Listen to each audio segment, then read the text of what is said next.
in tonight. Gee, now you're going to be on his shit list. Oh, How are yeah. you going to feel if he breaks that thing down? Or that what's that video of Impressed. Big Bird kicking the door open? I'd be very, very impressed. Here's Johnny. Let me retweet it. What's up, everybody? As people file in, there's no one here, so that's good. Did we do a tweet? So tweet. I'll tweet. Tweet. Tweet. I'm seeing all these pictures of Ramola. There it is. All right, people filing in now. You guys ready? Yes. Yes. Let's get started. 3, 2, 1. What's going on, everybody? It is Thursday, March 28th, aka opening freaking day. And you have found the Pinwheels and Ivy podcast. I'm your host, Matt Zawoski, aka Southside Zoe. With me, as always, Mr. Aldo Soto. Cubs to win the NL Central plus 200. The bet is in. I'm excited. I'm ready to go, Zoe. I'm ready. This is as excited as I've been for a season in like 5 years, I think. Get pumped, man. That's what tonight's show's all about. The good Reverend Kate Fid's wearing an OJ jersey. Oh, it's Caleb Williams. It's Okay. it's totally Caleb Williams. It's totally not a murderer. No, it's just like Cubs are going to murder the National League. Bitches. I just wanted to wear serial killer shit, but no, we're here. It's time. Shit, one sleep, and then tomorrow at 6 p.m. Central, 4 p.m. And for you guys, for the White Sox, you guys are what, a late one? You guys are 7? No, right? We're early, man. 3 o'clock game. Oh, you guys are the 3 o'clock. Okay, so we're going to have around 7 o'clock. We're going to have that first game in the book, and everybody's going to be really nice and high. I'm excited for tomorrow. I don't have school on Friday. I think our district said, "Hey, fuck it, it's opening day for the Cubs. Take the day off the next day." Well, we'll take it. Let's rocking out. So we'll take it. And he's somewhat becoming a regular here as young Mitchell expands his Big J Journal career. But ladies and gentlemen, we got Tom Beck, aka the King of Wrigley. What's going on, Tom? Hello, boys. Thanks for having me. I'm excited about the draft. I'm excited for fantasy baseball. But yes, I'm going to echo what Aldo said. Cubs to win the division. There is no other option. The Reds are now hurt. The Brewers suck. The Cardinals are the Cardinals. Let's go win a division. The logic's there. So, and the White Sox have Braden Shoemaker, baby. Let's ride. I told you he was making that opening day roster. But for those of you that have watched the show over the years, I think this is the 5th or 6th time now we've done this exact show where we do our fantasy baseball draft live while we're doing the episode. Me and Mitch are sharing a team this year. Aldo and Fids are sharing a team. Tom has a team. And I believe some of you watching there all have teams as well. So we will be drafting live as we do the show. But tonight, super original. No other show does this. Is our MLB predictions and bucking the trend, really. Show. Exclusive here, only on Pinwheels and Ivy. Copyright Pinwheels and Ivy. No one else does this show. Trademark. MLB season preview. But we're gonna go division by division, some award predictions, basically what we think is going to happen this year, and it's always fun at the end of the year to come back to this specific episode just to laugh at how wrong we were. Last year we weren't too bad. We were bad, but it wasn't too bad. I think our White Sox win predictions total were too bold, and our White Sox win totals were terrible. Yeah. We were kind of spot on with some of the Cubs records, but the Sox we were a little too confident. Yep. So we got 5 minutes to the draft. So all that being said, let's tap this keg. As always, the show is brought to you by SportsMockery, sportsmockery.com. Make sure you download the app, turn on push notifications for all the latest and greatest news with regards to the White Sox, Cubs, Bears, Blackhawks, and Bulls. SportsMockery, sportsmockery.com. Yeah, I nailed that one. And also brought to you by Uncle Bud's. 9700 South Cicero in Oak Lawn. For all you old heads, it's where TC's used to be. Daily lunch specials, daily dinner specials, new beers on draft weekly. He's always got some crazy local hard liquor as well. I was drinking some whiskey that's made in the Beverly neighborhood the other day. It was damn good. Uncle Bud's.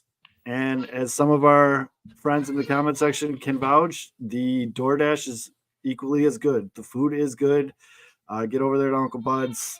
Support the cause. So, is Little Zoe having a kegger back there? He's having some fun. So he is on spring break. Apparently, 3-year-olds get that. Shit, yeah. 3-year-olds get spring break and keggers. I secretly think he's like funneling Red Bulls when I'm not paying attention because the kid has energy for days. But I saw his sword work the other day. That yeah, looked dangerous. I'm pretty proud of the little dude though today because I brought him to my barber with me, and he sat there like a champ and got a good haircut, and he got a Kit Kat bar for it. And then he sat there while I got my haircut and didn't fidget. And then when I was done, he goes, "Dad, you look so handsome." I was like, "Hell yeah, kid!" Flattery will get you everywhere. I was like, "This is my hype man, dude. He's coming with me everywhere." Guys, there we go. Waves the flag for him during the Marley shows. Yeah, Yep. and so you bought him a car on your way home. A Hot Wheels, yes. Just bros hyping up bros. How long do you think Pedro will last as a manager? Coming out of the gate hot by the guy. Prediction. Let's go. Jay. Oh yeah, I don't know if you know this, but Jay Miller there, Tommy, he killed Tupac. He's exonerated. Exonerated recently. Oh, I'm sorry. Yes, exonerated. Oh wait, Andy he Bevins did help P. Diddy though. Never mind. Anyway, we're not talking about it. We haven't even started the draft yet. We're gonna get canceled. So how long do I think Pedro makes it the season? Oh, the cool graphics. I really do. I think I've been banging this drum now all throughout off-season podcasting up until now it being opening day. I think this is just going to be a group of guys that gel together and win more games than expected. I put my money where my mouth is. I bet the over on the win total. But I also think, in related to your question, Jim, is expectations are literally 60 wins. I mean, he would have to royally fuck this up. Like worse than last year, fuck this up to get the boot. And yeah, I just don't see that happening. I really don't. I mean, it could. Am I saying it's impossible? No, but I'm just saying the expectations are really, really low. So is this like a party at Vern Troyer's house? It's a low bar. The only thing I'll say is that Tony La Russa is lurking in the dugout. Tony La Russa's just lost. He's just walking around. Someone put on Matlock and sit his old ass down. But Tony La Russa's out in the outfield wandering. He's wearing a bathrobe. This isn't a joke. I'm not joking. Tony La Russa is literally just hanging out in the dugout. He's waiting for a shot again. Sam's just spitting facts in the comments. This is the best looking show going on right now, and so is 99.69%. The reason of that. Very proud to be in that one fractional percent. I think we're the best looking show going on right now because we are the only show. We're the only show going on. Only podcast going right now. There's a show in Bridgeport right now, which you know what? I bet they have this show up on the screen at their show. Someone put us on their phone right now. Yeah, hold it up. That'd be hilarious. Yeah. Is there anybody drafting from that event right now in our draft? The only person that's not in the draft room is the dude with the first pick. Of course. Ain't that about a bitch? I mean, he's just gonna get timed out and get a kuna. I will say that for the White Sox with the win total, they do have a good chance because this division is not great. It's always shit, dude. Yeah, that's what I'm saying. So they can stack up some wins. It is, but and also Tom though, and we talked about this last season too, and it goes for this year. It's not like it used to be. You don't just get to pound on your own division the whole time. Like, yeah, that's true. You play everybody now. You don't play as much. Like they don't see the Royals 84 times this season. We're live. Well, he's not here, so we have a minute and a half until this dude gets a kuna. But you gonna go first, Aldo? By the way, you want to take first dibs? I'll take our first pick. Oh, there he goes. So important. Off the board. Here we go. Oh, wait, where'd he go? Yeah. Draft results. There we go. Acuna Carroll. Oh, can't we put this screen up somewhere? Did we do that last year? Oh, shit. Hold on, I gotta block notifications from the site because they just keep popping up. But Mookie next. Who went? Yeah, Mookie went third. I know people like to hear this stuff, so at least the first couple ones. We won't be live discussing the draft throughout the whole one. Freddie Freeman fourth. Wow, you guys took Corbin Carroll then, huh? Yes, we did. Corbin Carroll for the White Sox contingent of our podcast. We sure did. I'll Mitch is at a meth house. Probably. Drafting. Wow. Oh, there goes Julio. I like the Julio pick there. Tom, which one are you again? I am the other Cubs guy. Oh, so who'd you take? Where'd you go? I took Freddie Freeman, first baseman for the Los Angeles Dodgers. Oh, glad I didn't mock that pick. I mean, I wouldn't have. There's no reason to, but yeah, I'm just. Hey, Sam, don't tell people my strategy in the comment. Oh, there goes Ohtani. Fuck. Can I draft Colson Montgomery? No. Which one are you guys? Oh, you guys are the ones with the Pinwheels logo. Boy, all right, picking up Shohei that late's a gamble, I tell you. I hope they pick the pitcher Ohtani. No, they picked better. That would be hilarious. That would have been great. Both last year. Took them to a title. They're really betting on themselves, aren't they? I promise everyone. There goes Kyle Tucker, then Juan Soto. That after the first round, we'll start talking about predictions. Brian Shaw is a lock for 200 innings pitched. That's actually a really good point. What are you thinking here, Kevin? Aaron Judge? Yeah, I think so. I was just looking at that too. That's a nice little home run number. How long is he going to be out for? Is his abdomen still hurt? He won't be. Yeah, dude, he started in left field on Friday against the Mets. Oh, that's March 22nd. That was last year. Is he getting the juicy balls? Is he getting the juicy balls? It says co-managers are not allowed to make draft picks. So do I have to do it? I think apparently. So. All right. So I'll take Aaron Judge. Is that what you want, Aldo? I think I like it, Aaron Judge. So if our team is bad, it's all Kevin, not me. Yep. I clicked the wrong button. It'd be me hitting the wrong button. I'm just glad that they let me do it and not Mitch, because that. That would have been hilarious. Really not a good time. And then so we went Aaron Judge, then Spencer Strider, and then to round out the first round here, folks, and then we'll start the prediction is Trey Turner. Can't argue with any of those picks, really. We'll revisit that when we get to it. But which division would you gentlemen like to start out at? Let's go. Let's start with the Centrals. Let's do both Centrals. Okay, we'll start with the Centrals. Hold on, I'm pulling it up. Let's go AL. Let's start AL. Let's go the Sox first. Let's see. Yeah. Let's start off with anything, Zoe. 26-man roster. White Sox going with 9 relievers, only 4 starters. Start the season. Braden Shoemake. I don't know who that guy is. Made the team. So for Getz to come out, Getz said a lot of things today.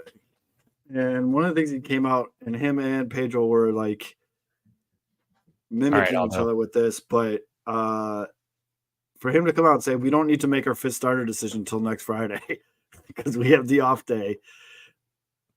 Not a lot of confidence. Was a little upset not to see Nastrini make the opening roster. Who'd you guys just take? Olsen. I would have taken Austin Riley, but that's fine. Matt Olson. I think we're gonna have a lot of home runs, Kevin. I was going back and forth between him and Bryce, to be honest. So I was a little disappointed in seeing that.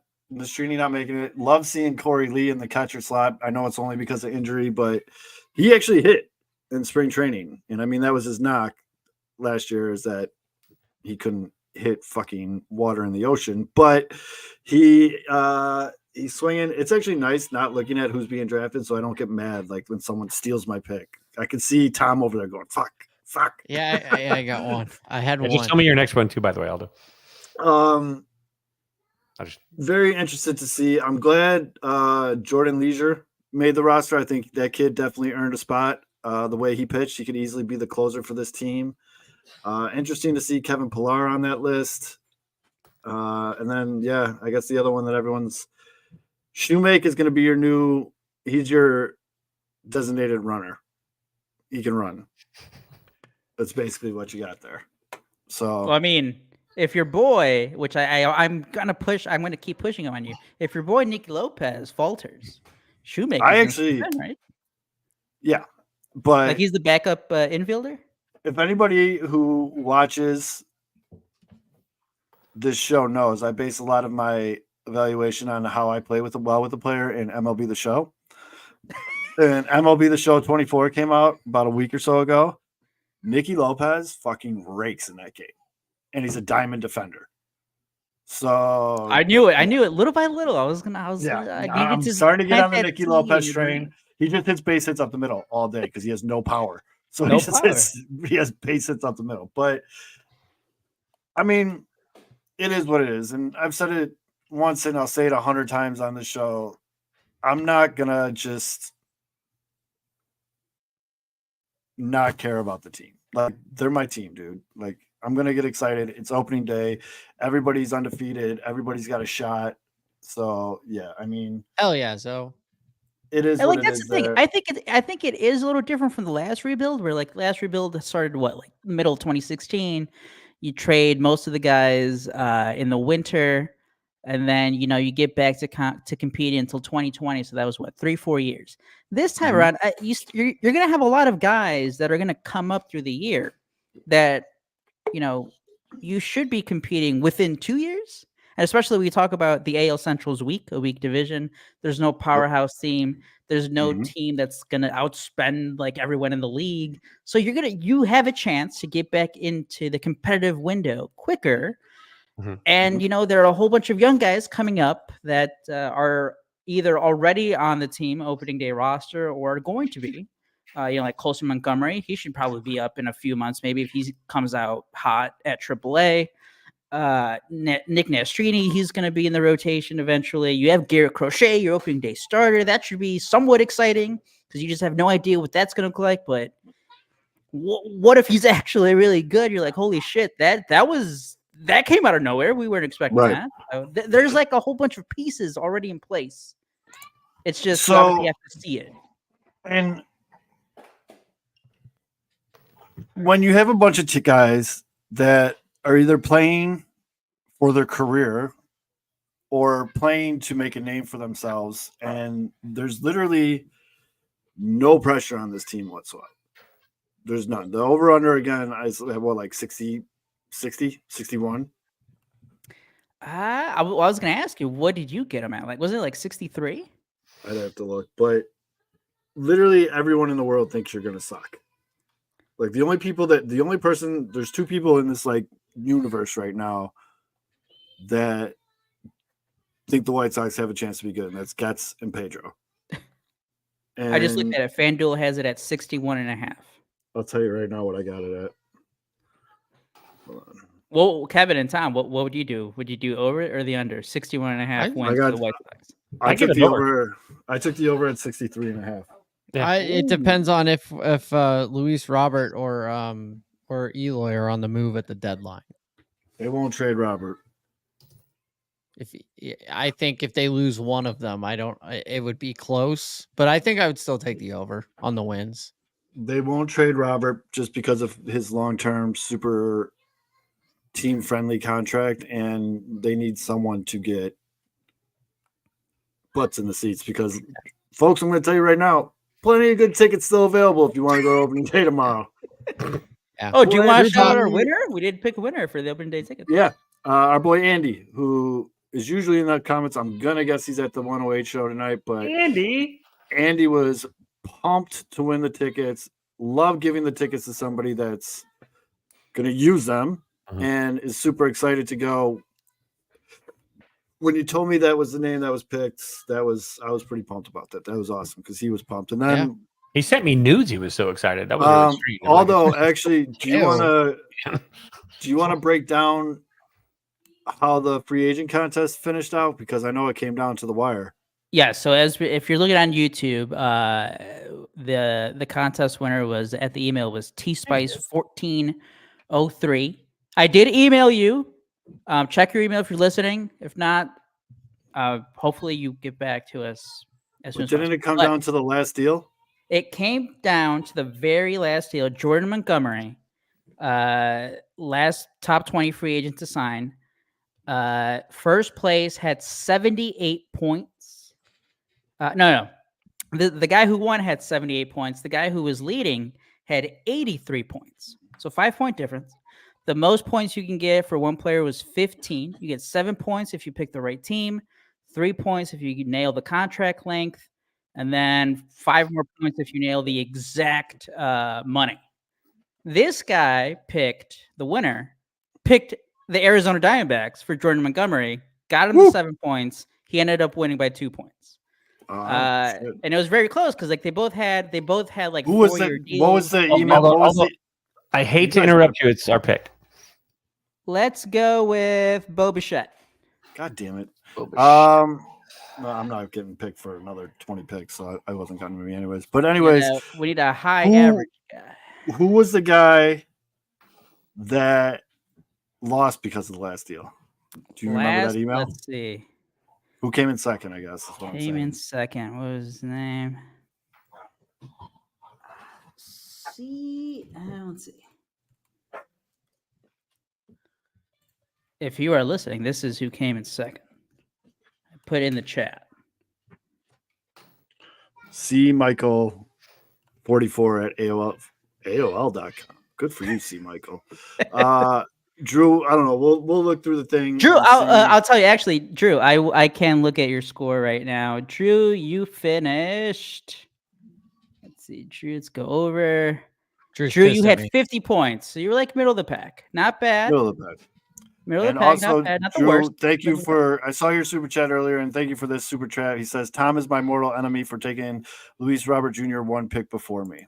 I only did it to get the $5 super chat. So I'm a company man.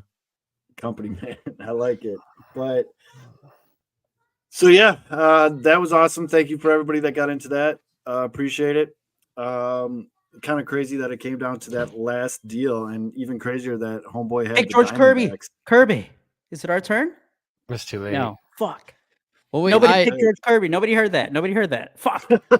I heard a ding. I heard like a notification. I thought it was us. I heard a Rosarina. We got a Rosarina. Or how do you say his name? Randy. Randall. No. Randy. Nobody heard that. No one picked George Kirby until the third turn. Yeah, I took Luis Robert. That was my third pick. My second pick was Zach Wheeler as the starting pitcher for the Philadelphia Phillies. He was just extended by the Phillies. For those out there, I did take Yamamoto. That was you. Yeah, I'm in. I know his spring training. I know his spring training wasn't great, but Yamamoto. No. Kevin, get Yamamoto's first game stats to count just for Zoe. retro scoring. One inning, 5 runs. I'm the chief of police. I can do what I want. George Kirby was just taken by Barry's bail bonds. Zach Gallen's a good pick. What was I going to say though? So yeah, and I mean, if you go, this is our mutant that me and Aldo are making. I think the Tigers have a chance to be a solid team. The Royals are still far away. I mean, they're obviously trying to build around Bobby Witt, who got paid, and Pasquantino, their first baseman. Yeah, Twins are always good. It's just they didn't really make a move that was like, oh shit, that's gonna do it for them. You know what I mean? It was just kind of like they had every opportunity to be like, this is our division, and they didn't. Yeah. So yeah. They pretty much were like, nobody else is really trying. Nah, all right. And it's so fucked that the AL Central, like as a whole, just has that mindset. Because every GM for every team in the AL Central has said it. Has said that, like in one way or the other. Yeah, we just talked about it on my other show that I do right before we come on here. But we talked about that being a loser mentality of like, oh, let's just get to the playoffs and see what happens. Like, right. That's a loser mentality. Like massively. You want to go into the regular season being like, I'm about to win a World Series, like, or I'm going to be pissed about it. And so the AL Central's like that. We mostly talked about the Cubs, which we'll get to the Cubs, but that's like the mindset right now. The Cubs is like, oh, let's win the division and just get in the playoffs. And that's just loser. That said, though, the Diamondbacks proved that theory correct. You just got to get there. They were not a great team of the season last year, and they got there and they made it to the World Series. It's the hottest team that peaks at the right time. The key is your team peaking. That's what I don't like about these years. The Diamondbacks sucked in the second half. They finished the last few weeks of the season, which is when you peak. What was their record in the last 10 games? You say horrible. The last 10 games matter more than I remember. The last 10 games matter more than the other 152 when it matters during the postseason. In 2022, and everybody's like, "Oh, the Phillies! They made all the way to the World Series. They were so hot. They were like choking away the wild card at the end of 2022, and then they just got hot in October." It's random, guys. It's random. It's not that random. You want to get hot at the end of September, but if you just have a good team, if you finish the last 10 games really well and you go into the postseason playing really well and you're playing good baseball, you are far more dangerous than some team that won 120 games. It's not, man. It's absolutely not. I've seen it. Not. We've been over this, dude. Okay. Now we'll disagree on that one, Aldo, as someone with We'll just say that. Let's see what this now. I want to I see just what hope our fantasy team gets hot at the time. end of September. That's all that matters. Zoe, did you see what I did there? Did you see it? Did you take Manny Machado? Well, no, I just meant started chaos on one of the teams in the fantasy league. Oh, I know. You can usually pick up when this is going to happen, and you just kind of sit back and do something else. I'm having a hell of a time. That said, 1, 2, 3, 4, Oh, 5, Mike Trout just went with the 46th pick in the draft. Wow, is Mike Trout the most underrated player in baseball now? Well, shout out Jimmy for getting all 50 games from him this year. They weren't horrible, but they weren't great down the stretch. They were 8 and they lost 4 in a row. They were so hot. They were 8. I know, and they were 8 and 5, and they've also played Houston, which sucks. But that's what I'm telling you, man. It's just anecdotal. 8 and 5 in their last 13. That should be. It is matter. It does matter. I don't give a shit. Although you Diamondbacks it doesn't make it. It always matters. Sorry, they came into Chicago in September when the Cubs were still 2022 too.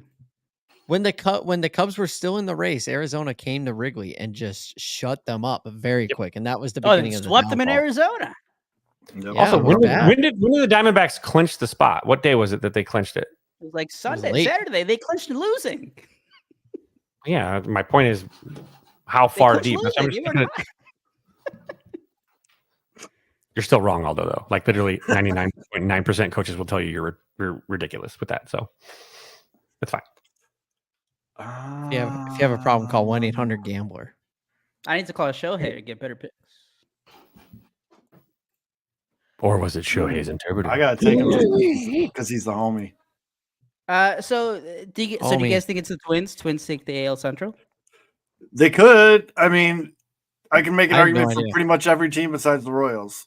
And I don't think you can make an argument for the White Sox. Hey, man, a ragtag group of misfits come together and take it. You can say the same thing about the Royals. What are you talking about?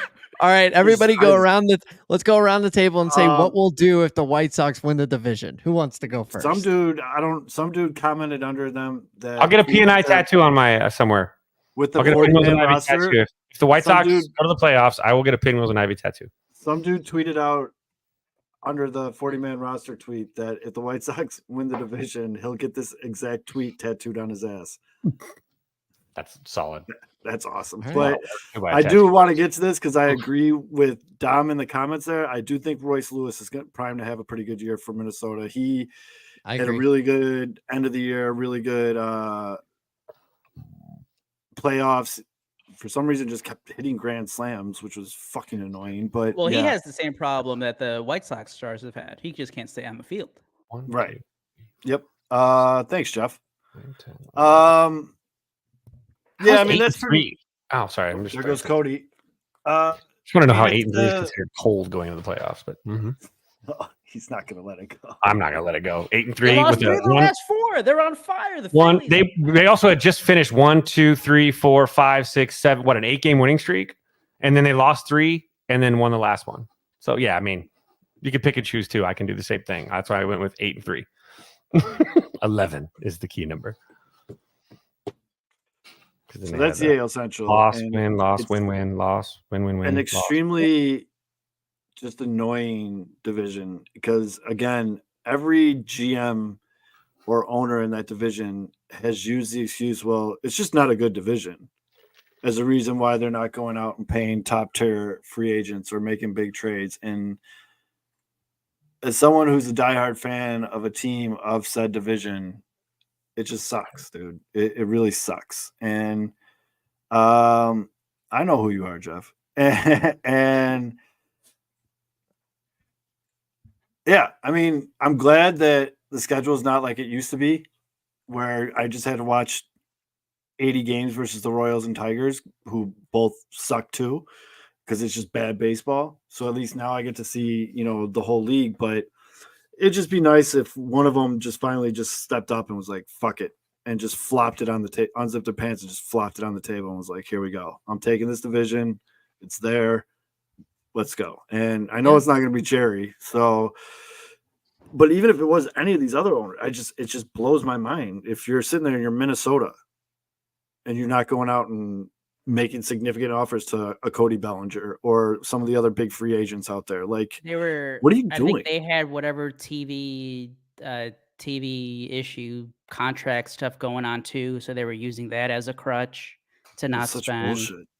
It's such a nice ballpark too. I will say I don't like talking about Minnesota because I hate the Twins, but that is a beautiful fucking ballpark. It is. If you guys ever get a chance to take a trip up there to watch some baseball, you should definitely go downtown Minneapolis. There, it's like a strip of bars that leads right up to the stadium, and Yeah. Is it by the Target Center? It's right next to it. Yeah, okay. I've heard of that area. It's awesome. And they got like this. They have like this orange drink cocktail thing. I don't even know what's in it. I think they just dump every bottle behind the bar in it and put orange pop over it, but it tastes delicious. And I went there for a 3-game series. I don't remember the second game at all. Not at all. So here's my question: do they serve Juicy Lucy's at the ballpark? I think they do, yes. And they also serve like grouper trout or some shit like that. They have like fresh seafood, like out of the 10,000 lakes or some shit like that. But as much as I hate the fucking Twins, the one thing that ballpark, I mean, I get it. It's nice a lovely ballpark, but like, come on, man, those April games, give me a retractable roof in there. I don't understand how the entire AL Central doesn't have domes. Like, it's ridiculous. The fact that Milwaukee's the only team in any Milwaukee's the only Central. Your call. Let's go with no one. Yeah, Milwaukee in both Central divisions. Milwaukee's the only one with the fucking dome. That's dumb. That's very Didn't you say 2 games already got rained out tomorrow? Inside baseball is dumb. I get inside baseball is dumb, but not playing baseball is worse. I don't hate inside baseball. I like half inside baseball. I like an inside with an open window that you can retract and close if the weather gets like bad. that's what I'm saying. Like Minnesota, you're like up there. Technology's there. It's not that hard. You can get a retractable roof. Not a massive fan of indoor baseball, but again, I'm a career salesman. Anything's better than zero.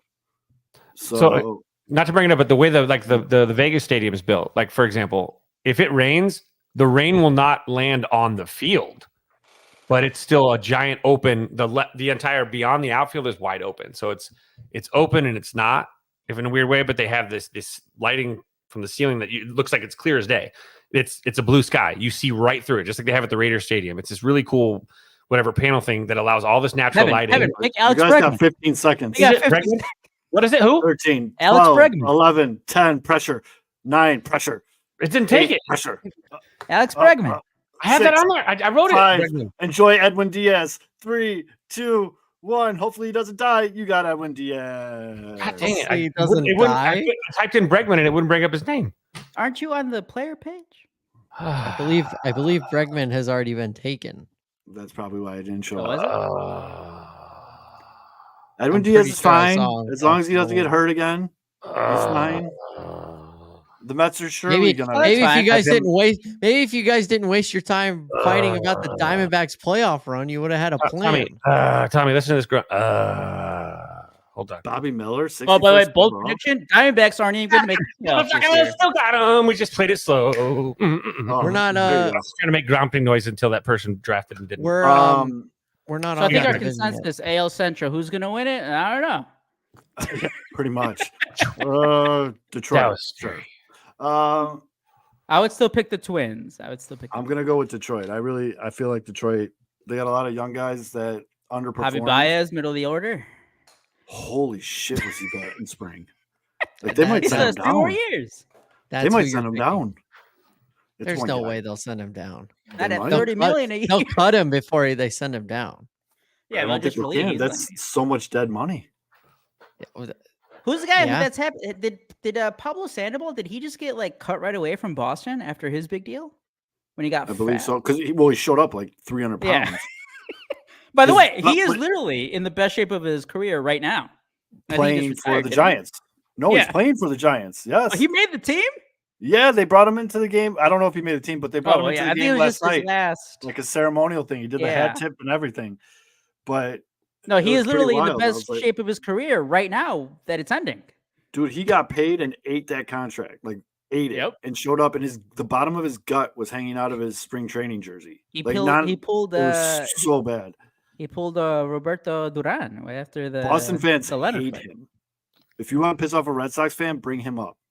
Oh yeah, no, because that was their big move. Yeah, hate him. Boston has a pretty good track record of giving guys big contracts and them just sucking. Remember Carl Crawford? Theo guy.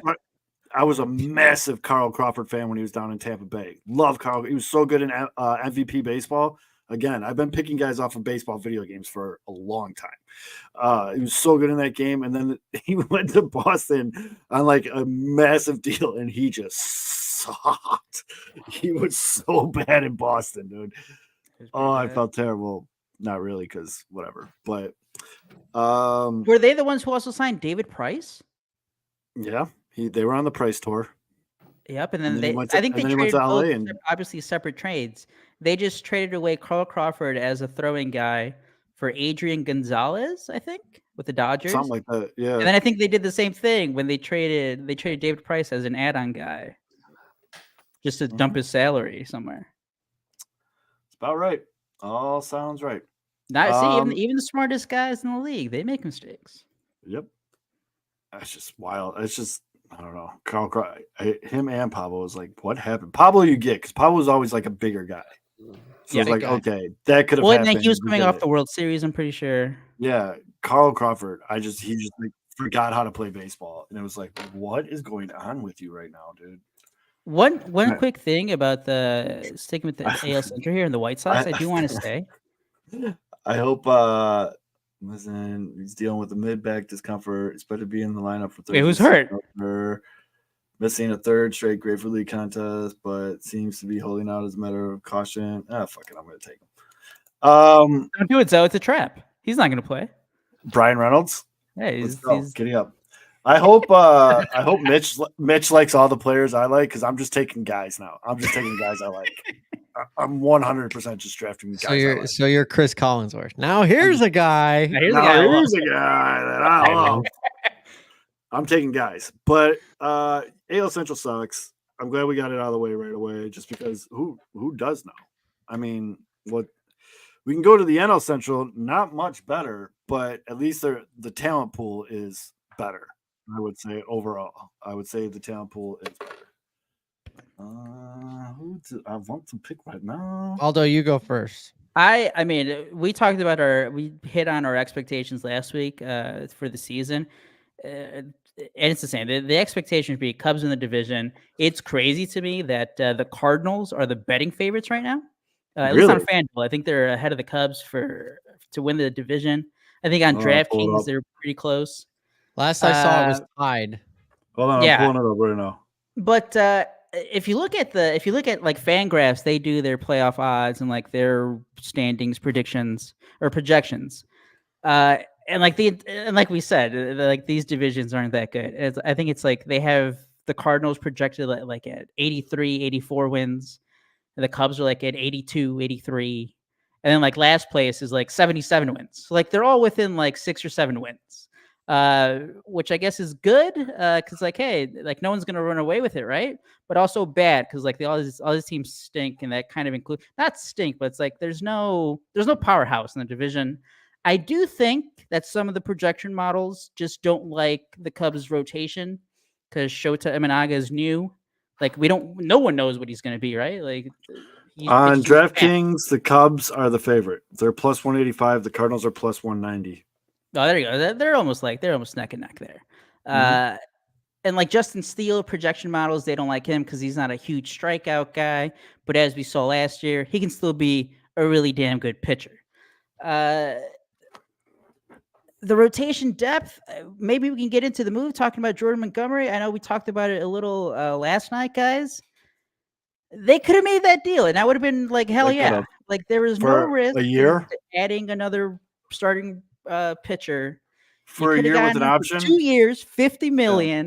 Yeah. It's no risk there. I wasn't like annoyed. This wasn't like, oh, they didn't re-sign Cody Bellinger. But it's like, man, you guys. Quick, though? Montgomery's going to be Arizona's 4th starter, and they just gave him $50 million. The White Sox starting rotation combined is making like $15 million. Yeah, but the White Sox aren't trying to win right now. I don't care about the White Sox. That's true. The Diamondbacks, of course, yeah, sure. They spent on 2 starting pitchers. They signed Eduardo Rodriguez, and then now they got Montgomery at the end here of free agency, and they took advantage of a weak market. Nobody was going to offer him the 5-6 year deal. He wanted Aaron Nola money. And again, if the Cubs would have done that, I would have been like, whoa, what the hell are you doing, Jed? But that wasn't the deal that was on the team. Jed? It was just like, and the risk is he doesn't make 20 starts, or was it 23 starts? You can cut him after 1 year. That's never a bad deal. Hold on real quick. We got a nice super chat here from our contest winner, Andy. Oh, He says, all right, back home now. I appreciate the heck out of you guys. I'm so excited for opening day tomorrow. You dudes rule. Andy. Hell yeah, I'm Andy. glad you won, bro. I'm glad you are. Have a great time tomorrow. I definitely won't be at the Bums tailgate. I'll be at work. Wink. Stop by though, and yeah, man. Have a great fucking day. It's supposed to be nice tomorrow, like mid 50s and sunny. You can make the pick, Kevin. You can make the pick. It's you. Okay. But yeah, no, that was just pick Jesus Luzardo. If you can, right? He's available. Yeah, there you took him. That's not going to ruin how like missing out on Jordan Montgomery again. I'm slightly annoyed, but this. It's not like it was a huge miss by the Cubs. I'm not going to let that ruin my excitement for the season. They should win the Wrigley, division. Can you confirm the new lights at Wrigley also change colors now? If anyone's intrigued, I cannot confirm, but if that happens, I'll be very upset. I'm too. Okay, wait, Tom. What were your thoughts last year when they started doing the whole? If they keep it to turning lights on and off after games, if they keep it to post game, that's fine. But the minute they start doing it for home runs, I'm going up there. I'm fighting. I look. I'm fired. It's like a league thing, dude. I know Aldo isn't annoyed. I'm annoyed. And we can start with the lights if you want to, but I need to talk about Jordan Montgomery. All right. No, let's hit it. Now's the time. I think first off, my prediction is the Cubs have to win this division. They have the team that should be winning the division. I'm annoyed because just the Jordan Montgomery move, if they were to make it, would have been this team hands down is winning the NL Central and will be competing for a world title. And without Jordan Montgomery, it's like they should win the division and they'll be in the playoffs. And that is a loser mentality of let's just get to the playoffs, which we already talked about. Jordan Montgomery would have put him over the roof. Now I'm going to side with Fids because I'm going to say the Cubs are 1.5 million under the tax threshold. That's how much they are away from being in the tax bracket of getting taxed for being in the super luxury or whatever. This was a Tom Ricketts, I closed the wallet move. They should have, they could have, they would have made the move had Tom not done that. And it's just so annoying to be in the third biggest market in the country with the Yankees and the Dodgers who are out there spending a bajillion dollars. The Dodgers figuring out that they don't have to spend a bajillion dollars this year to win. And the Yankees are 100-something million more than the second place team. I don't know the exact numbers. It looks like Fids is working on something, whatever. The point is that when Tom Ricketts bought the Cubs, it was for $900 million. The whole organization is now worth $5.8 billion. Don't tell me you don't have a couple extra dollars to go get a starting pitcher to make yourself a World Series contender instead of we should make the playoffs and we should win the division. Because like we talked about with the AL Central, with the Twins could have made one or two moves to just take control of a weak division. That's what the Cubs should have done. The only difference is the Twins are not the third biggest market in the country. The Cubs are. So what are we doing? So I'm annoyed. Cubs should make the playoffs. The Cubs should win the division. They should at least have a little run in the playoffs. I don't know if they get hot at the right time. We can keep arguing about that.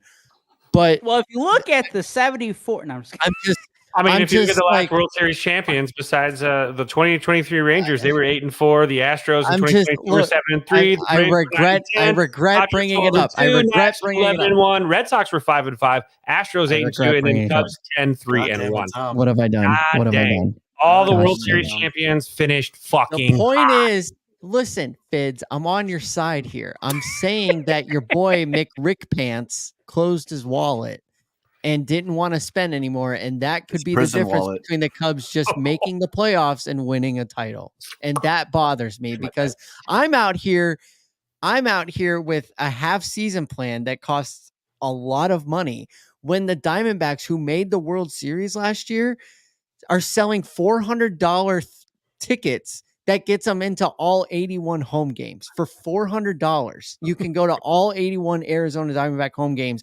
They just went and spent the money to go get Montgomery, which was barely any money at all. And they were in the World Series last year.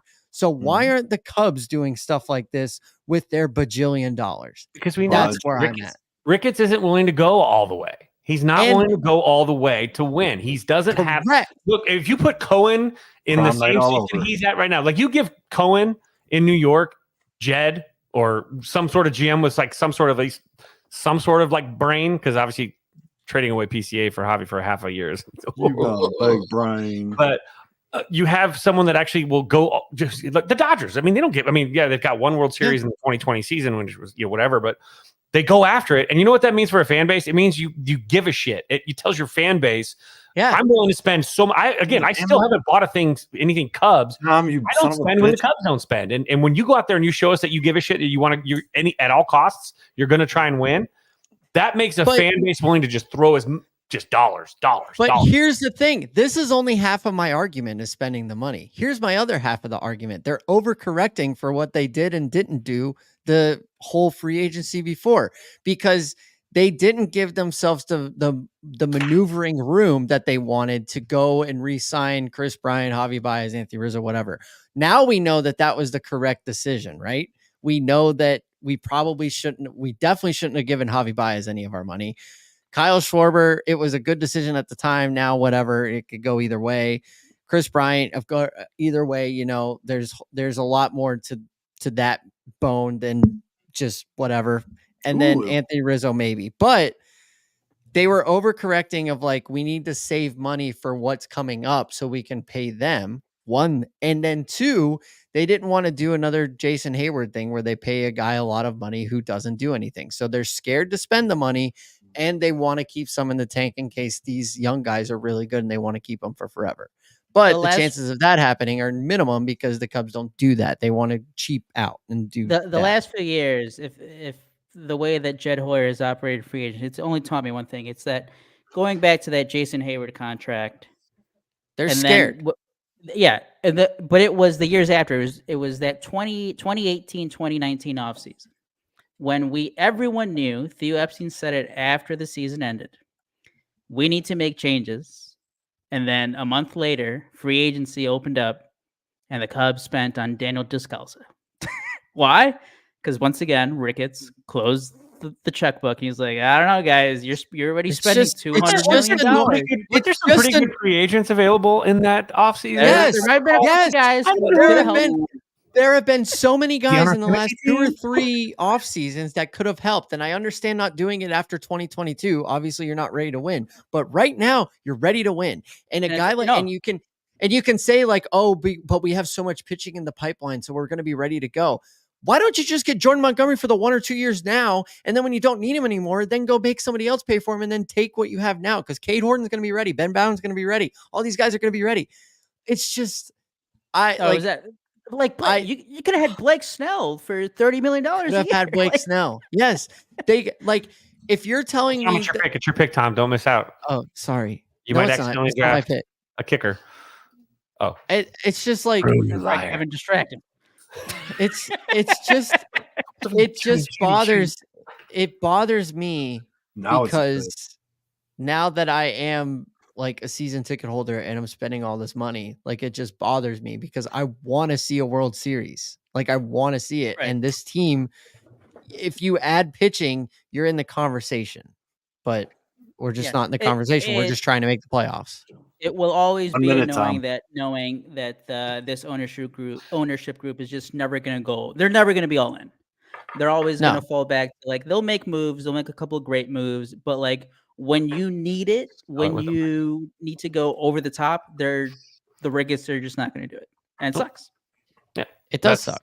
That's the reality of the ownership group that we have, that you've got to hit lightning in a bottle with prospects and pray to God that they're cheap, because that's the only way you're going to do that is if you do it for people that are on arbitration eligible deals still, because they will not pay people beyond the ARB stuff. This is exactly their plan. And I'm pretty sure they won't, or maybe they will say it somehow in other words and lawyer talk later on in the season.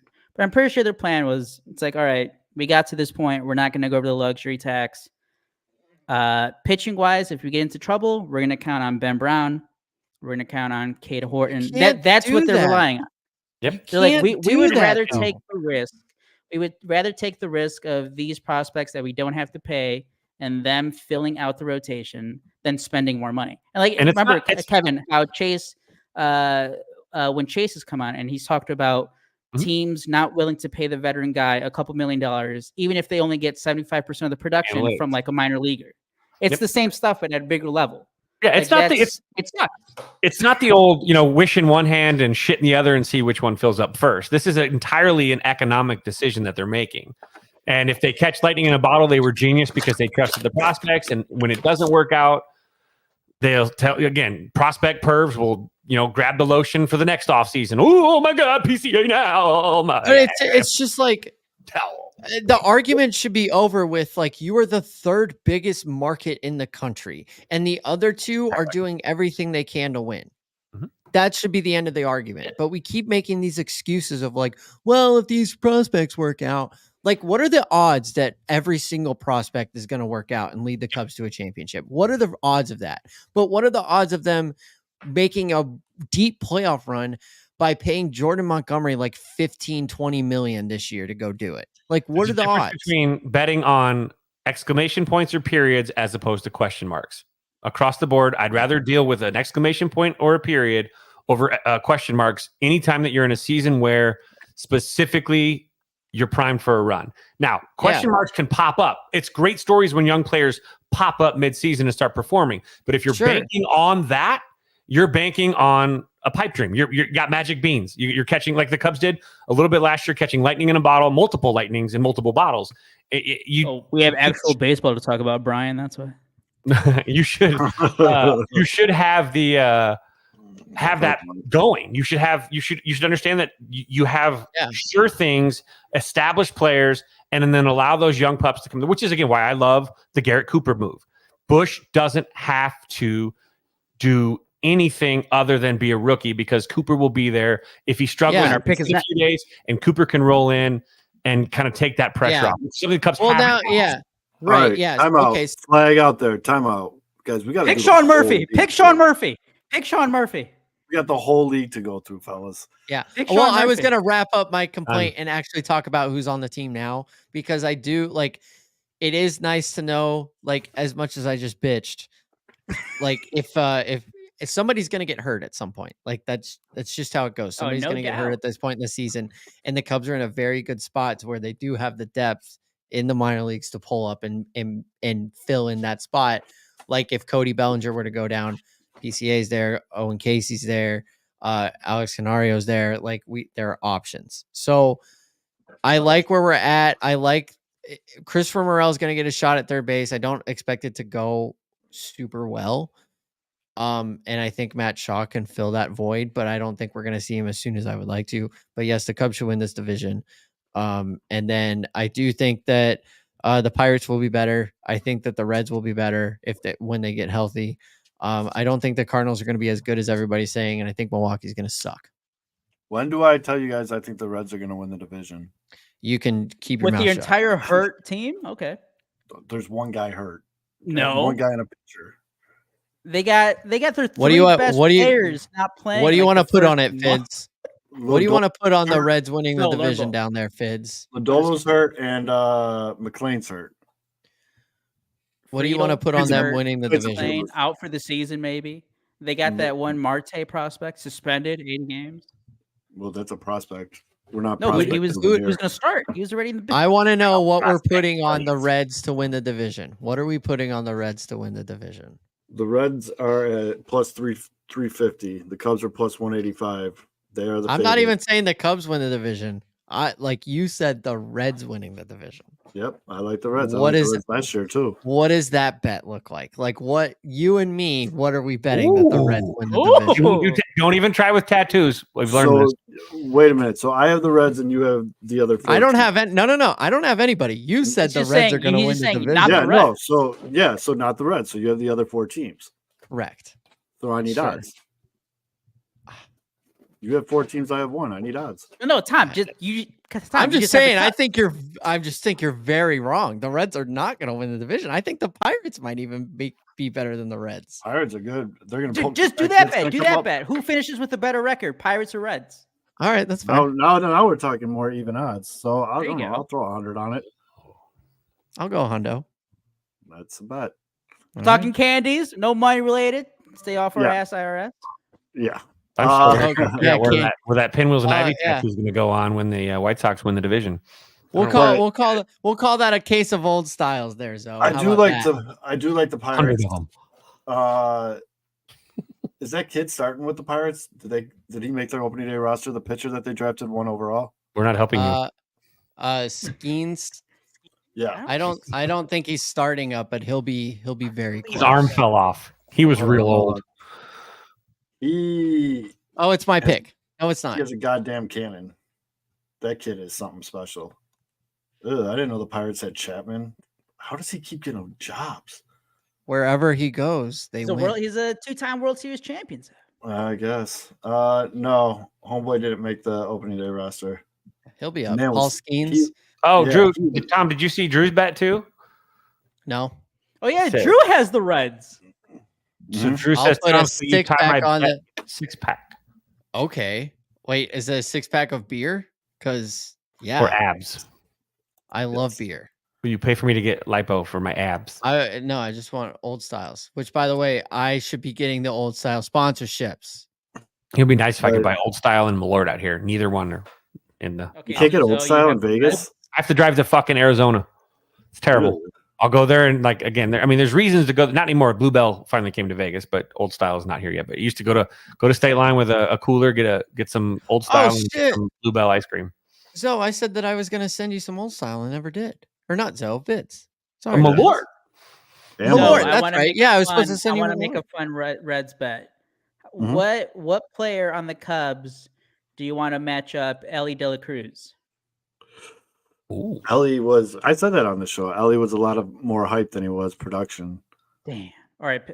Who's your guy on the Reds? I'm not like I just like the team as a whole. I like what they got going on there. Part of it was McLean, and I hope it's not season ending, but White Sox legend Jonathan India is going to be starting now. All right, my fantasy team doesn't have any morals. I'm taking Marcell Ozuna.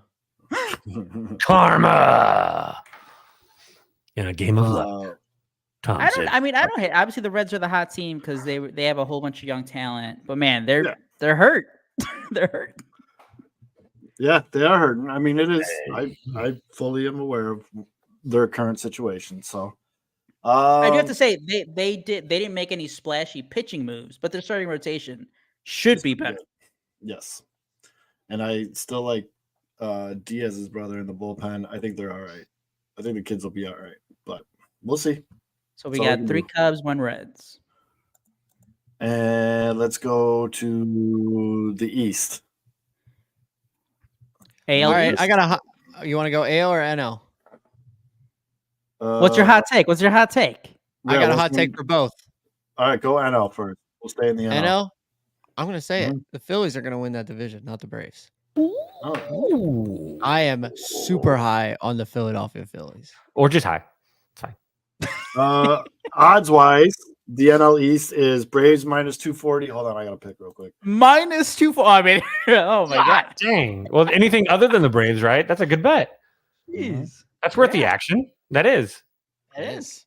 I'm telling you, they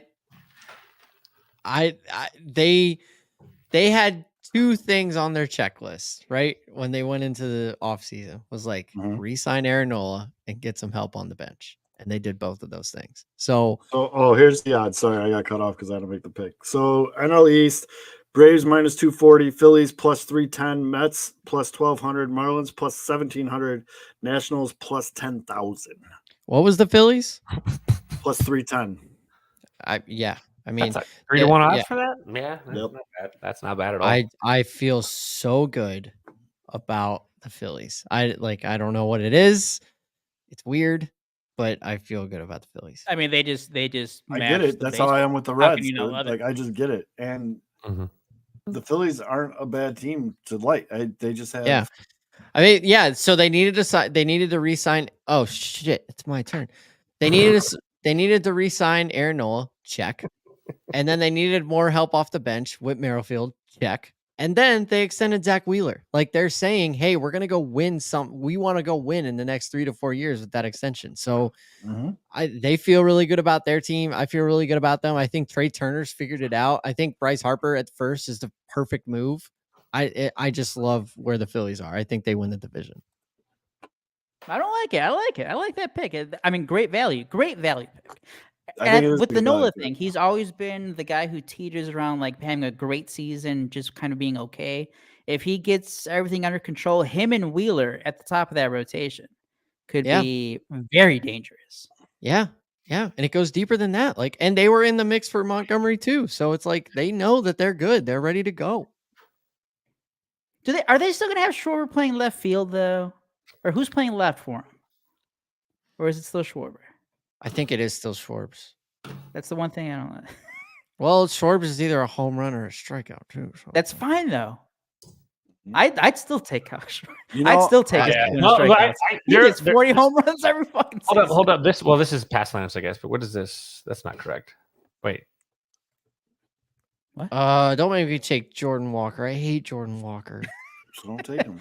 Zoe, who do you got for the NL East? Oh well, whatever. So.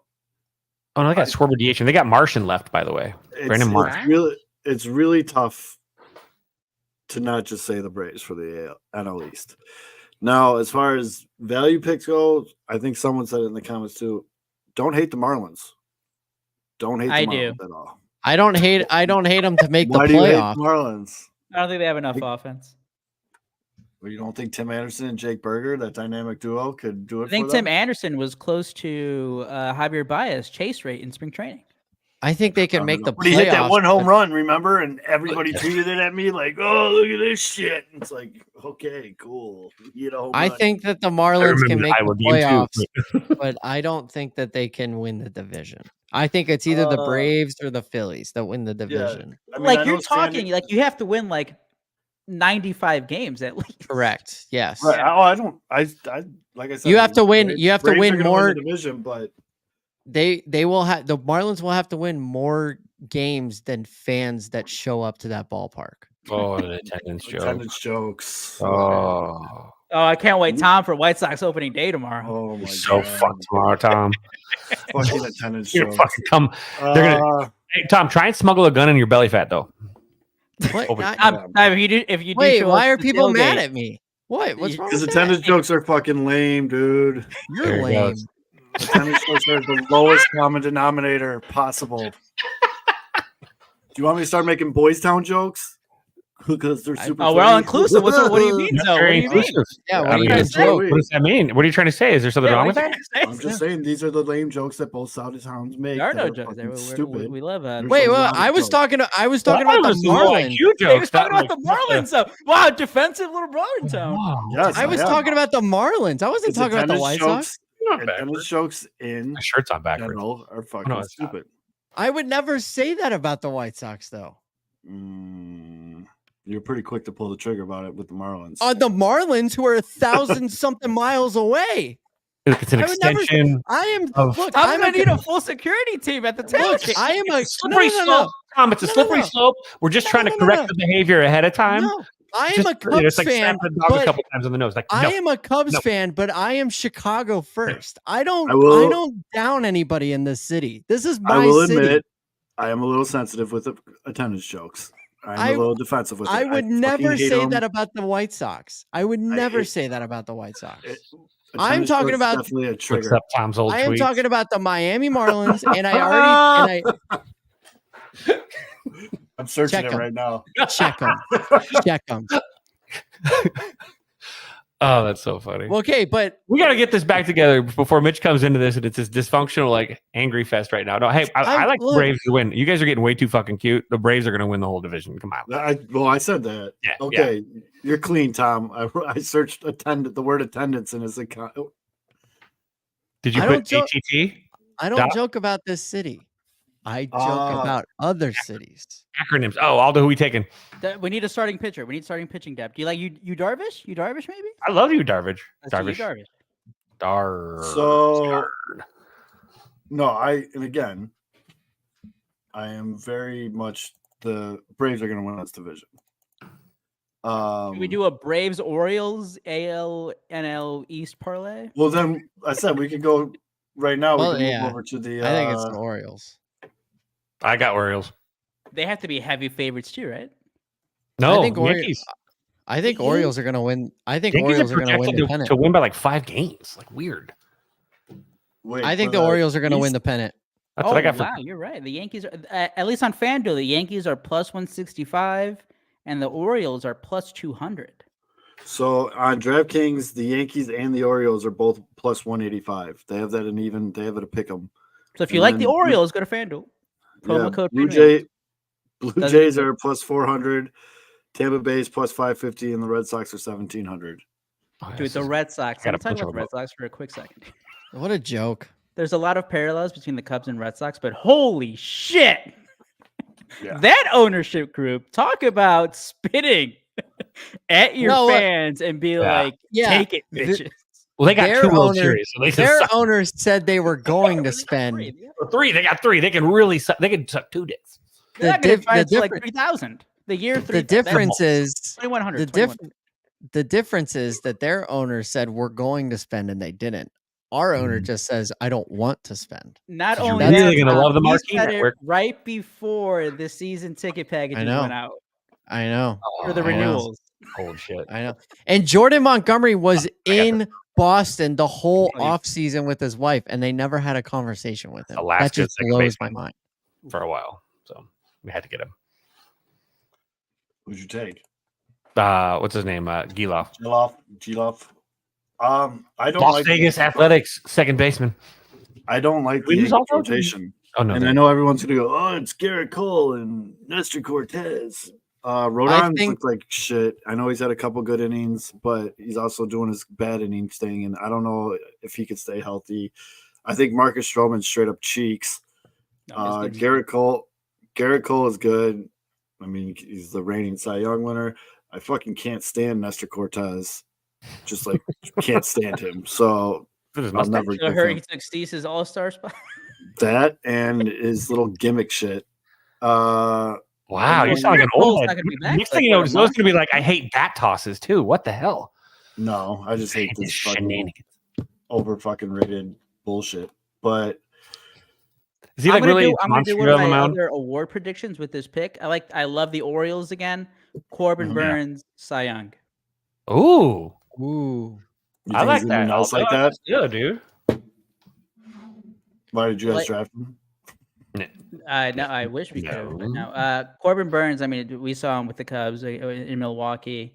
That dude's fucking good. I still can't. That has to be our worst take as a show. Oh yeah. When we were disgusted at the thought that the White Sox would trade away Nick Madrigal for Corbin Burns. That was a bad take. Hand up. We were wrong on that one. I'll eat that one. That wasn't the best look for the show, but we admit our mistakes when they happen. We recognize that we didn't do enough research. Why does every team have depth charts except for Baltimore? Oh, there we go. Now we got. So I'll tell you too, Aldo. I'm with you on the Cy Young. I won't take your take, but I hear you on that. But I think that the Orioles are going to win the AL pennant and will be in the World Series. Ooh, I like that. There you go. I like Tariq Skubal as the. Wait, where did Cy Young in the AL? Where did the big homie go on the Orioles bullpen? The dude that throws like 108 miles an hour with the nasty splitter. Didn't get hurt? Did he? He's not on their depth chart. Their closer. What was his name? Human trafficked? What happened? What the hell? I think he retired. He left. Because they signed Craig Kimbrell, remember? Sorry. Right. Big boy. No, he's out for the season. Damn. Oh, he's out for the season. Yeah. Don't need him. That's what happened. Don't need him. That's what happened to him. Overrated 108 miles. He's killing it for me, and I'm going to be the show. And I also remember like his debut was against the White Sox, and he just showed up on the mound like 6'4", 400 pounds, throwing 110 miles an hour, and then he would drop the splitter over the plate, where you were just like, "What the shit?" Well, that's probably why he got hurt. Yeah, he was amazing. Seems like you can't really do that for a long time. No, I don't think you can. And I don't know though. This Baltimore team, top to bottom, is just so solid, and it's a young, fun team. And the thing with them is their MLB team is good, but they have so much reinforcements. Yeah, like Jackson Howard, there's help always on the way, basically. Yeah, like they're never gonna be short, and that goes for they're turning. They're turning into the. Yeah, they're turning into the Rays, honestly. Like the Rays always have those guys that you only hear of in October. Mm-hmm. Tom, I think you called the Blue Jays cute last week. Do they just start to tear that team apart in the summer? Or do they wait until the offseason? It's a good question. I don't know because I don't think they're going to win anything. Yeah, I don't think they're going to win anything. I think Boston's in the basement in this division. Yeah. And then it's Toronto because Tampa's better than Toronto. And then obviously the Yankees and the Orioles are better than them. I don't know if they decide to tear it down or not because they didn't really do anything in the offseason. Remember when Shohei to Toronto was a lock? No, we're watching airplanes on a radar. Yeah, I said this last week, but I just can't get over. I can't get over how they were obsessed about an airplane that he wasn't even on. But the minute people start to find out that he was married, they're like, oh, who cares? Like, why are we even talking about this? You were talking about a plane he wasn't even on. You have to think, though, too, if the Blue Jays actually tear it apart, that's a massive, massive failure because that's like heads will roll across the board. They're minus 290 to make the playoffs in some way, capacity or not. That you'd have to lay 290 to win 100 on them to make the playoffs. So theoretically, if you really think they're going to collapse, you've got a plus 225 vote bet. Give me that. I forgot the Blue Jays got Justin Turner. And Kenner Falefa. But they were gonna get Shohei, and then they got Justin Turner. Like, yeah. Your boy Dalton Varsho still holding it down up there north of the border. That's your guy. They have like Bichette. That dude's gonna hit like 300 again. He's gonna have 200 hits. But they're pitching. I don't really know any of their top prospects. Do they have any? Do the Cubs trade for Bichette at the trade deadline and move him over to third base? Oh, would you trade Matt Shaw for Bo Bichette? No. Or besides other prospects and Matt Shaw, not like obviously straight up, but would you accept that if it was a Bo Bichette for a Matt Shaw, maybe a let's not have a whole magical Corbin Burns thing here again. Matt Shaw is him. Matt Shaw is him. Oh. Matt Shaw is him. I love Shaw too, but I would take Bo Bichette. I think I would say. I mean, I think I would take Bo Bichette too.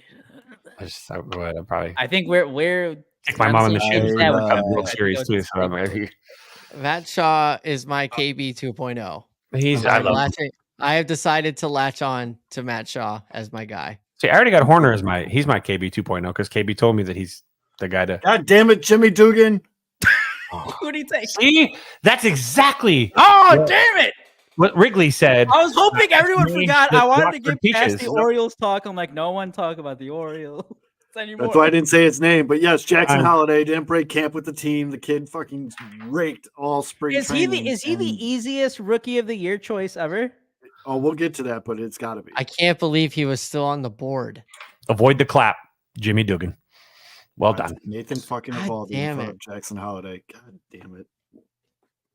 That's going to haunt me. I'm not paying attention to this draft. Doing this show and drafting at the same time. That's going to stop me and Aldo from winning it the last 2 years. Like, we don't want to hear any excuses here. You'll learn the tricks very fast.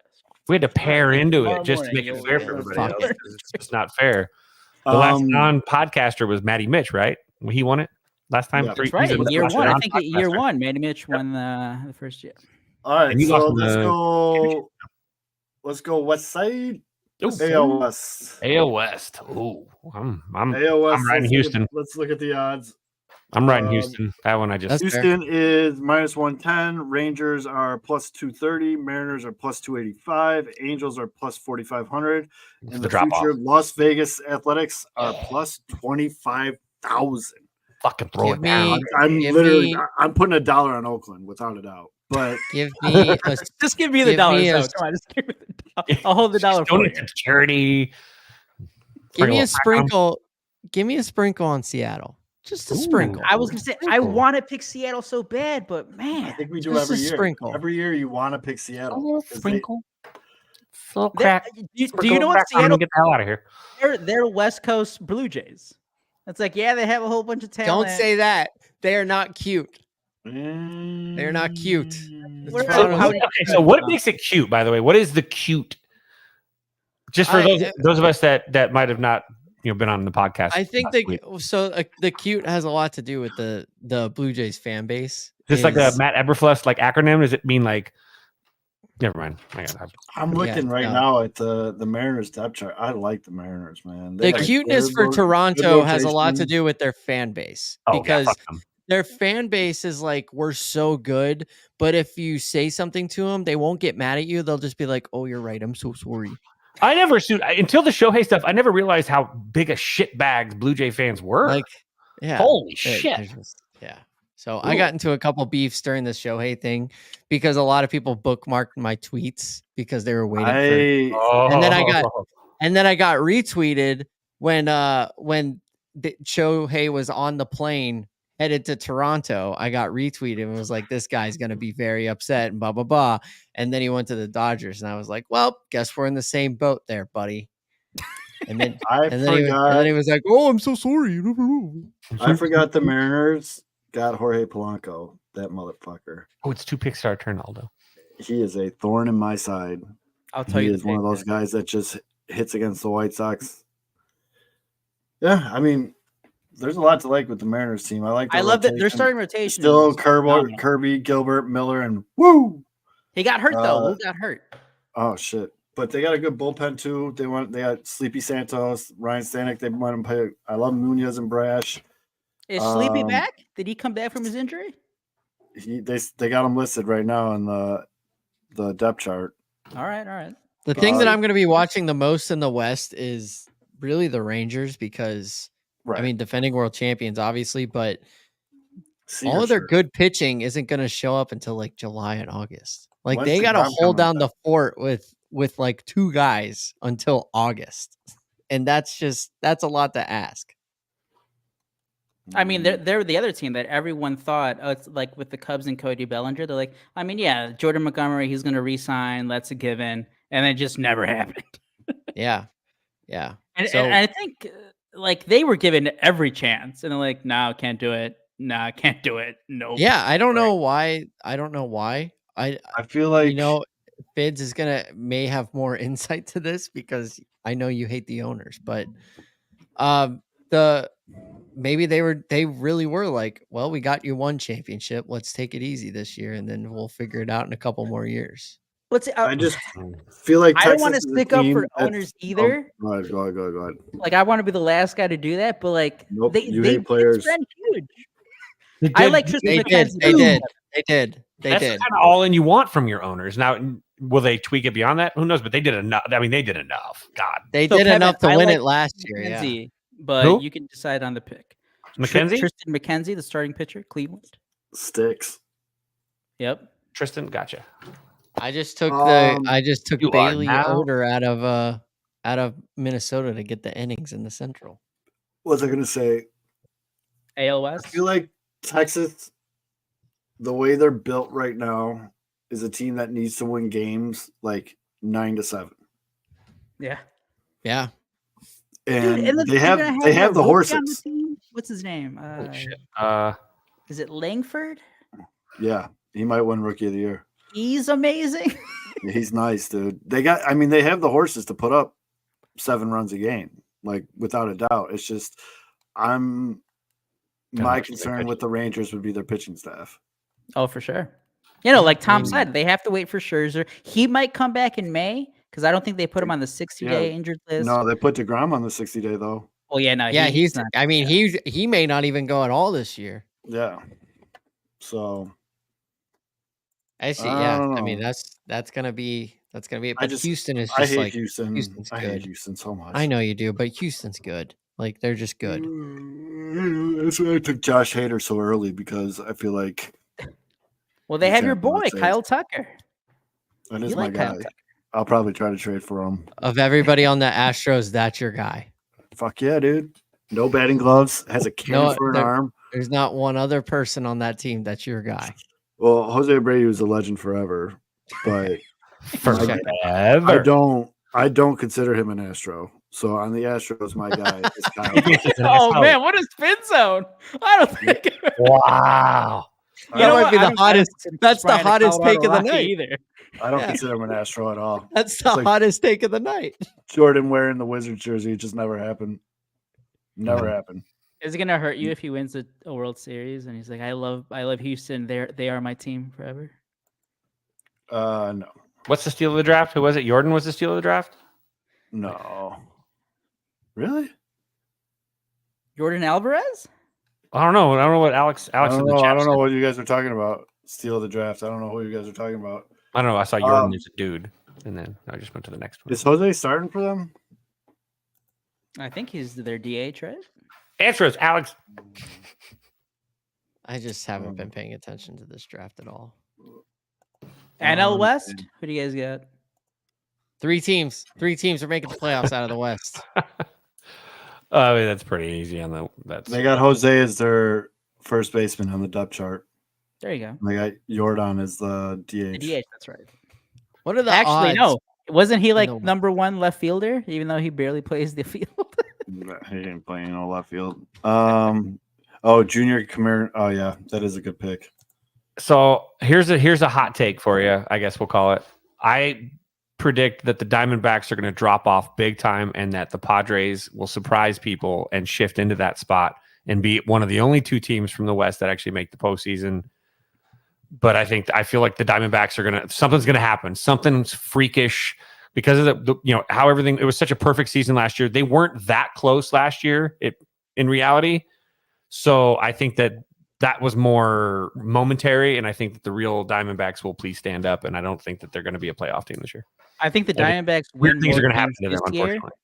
I think the Diamondbacks win more games this year, but don't make the playoffs.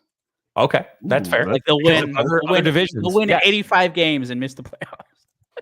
That's a spicy meatball right there. I think for the National League, it'll be. I think the Dodgers win the West. I said the Phillies win the East. Cubs win the Central. But then I think there will be the Braves in the East and then 2 teams out of the West that make the playoffs, whether that is the Giants, Padres, or Diamondbacks. Between those 3 to make those other 2 spots happen. I don't know which one, but I think 3 teams come out of the West. You're so out on the Reds, aren't you? Like you are so out on the Reds. Everybody got hurt. It doesn't even factor into like your predictions at this point. You're like, well, they can't be the Reds. It can't be the Cardinals. I get it. No, I respect the angst. Oh yeah, I mean, I really think the Central is going to be that bad? And I mean, I don't think you're wrong. I think the fact that the schedule has changed too, that they're not beating up each other and getting the free wins too, helps. I don't, and it's not that I don't think that I don't think the Reds are going to improve. They're going to be a lot better than they were last year. And the Reds are Cub killers in the last few years. Like they always beat the Cubs at the worst times. But the West is good. It's not just going to be a cakewalk for the Dodgers. Like in the West, they're going to win the West, but it's not going to be a cakewalk for them. And now we've seen the last couple of years wild card teams beating up on the top seed in the playoffs because of the break that they have or whatever the reason is.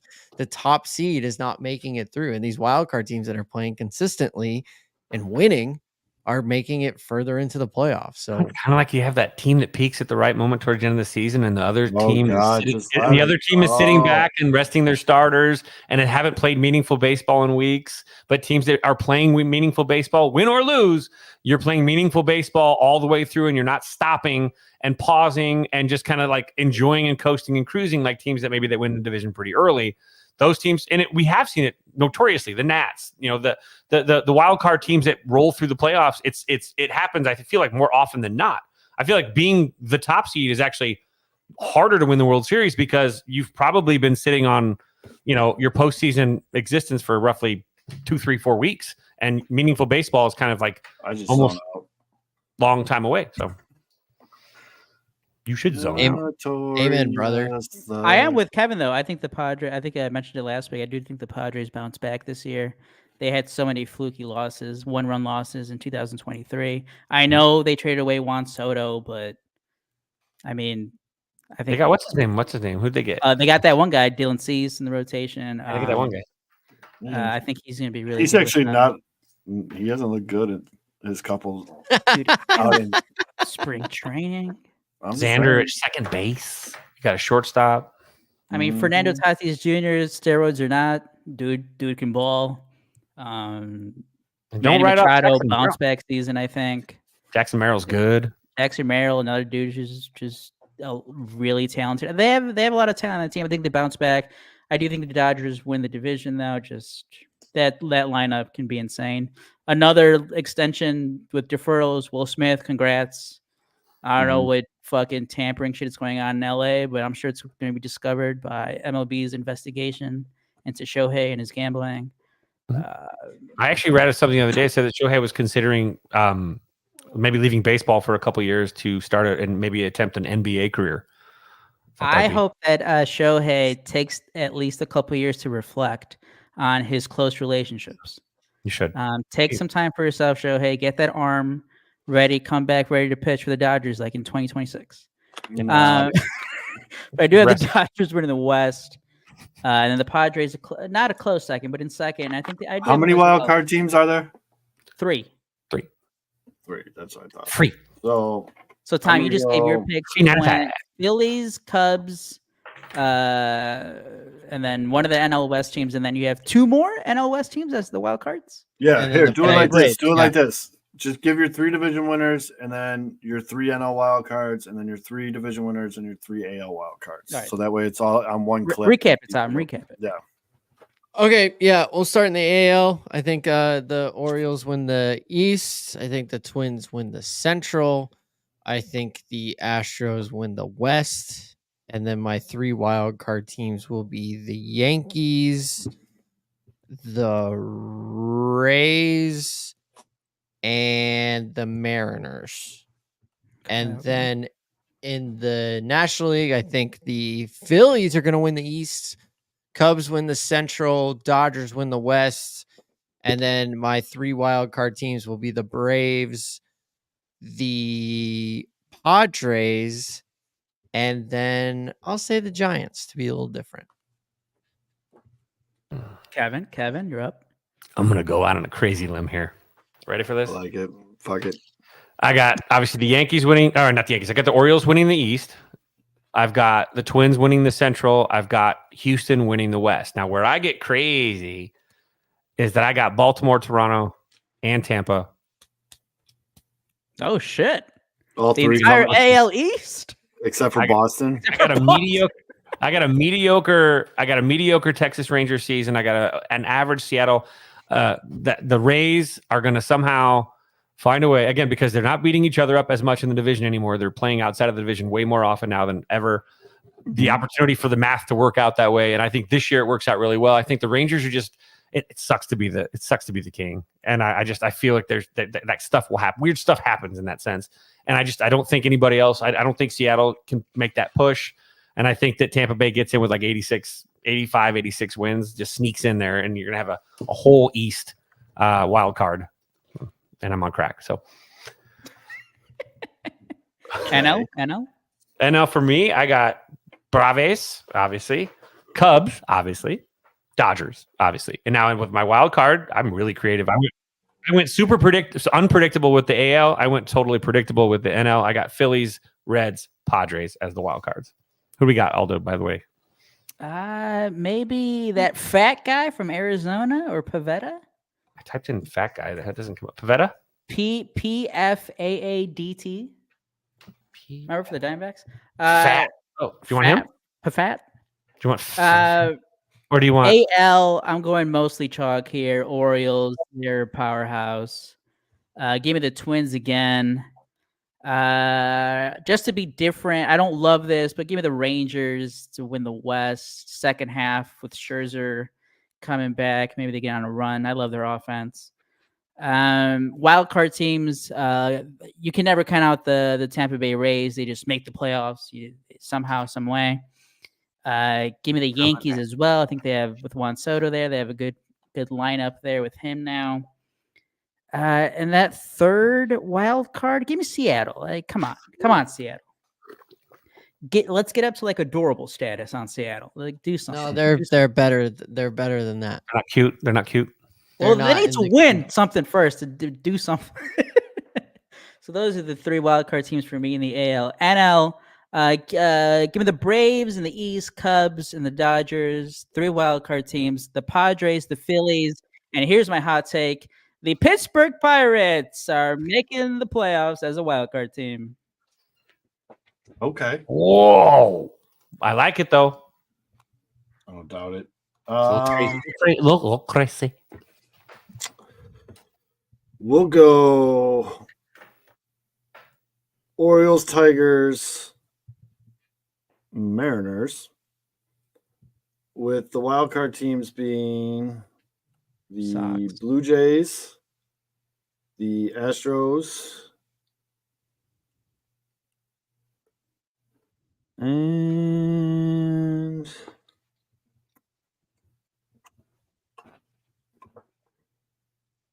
Do it. Guardians. Do it. The Guardians. Ooh, okay.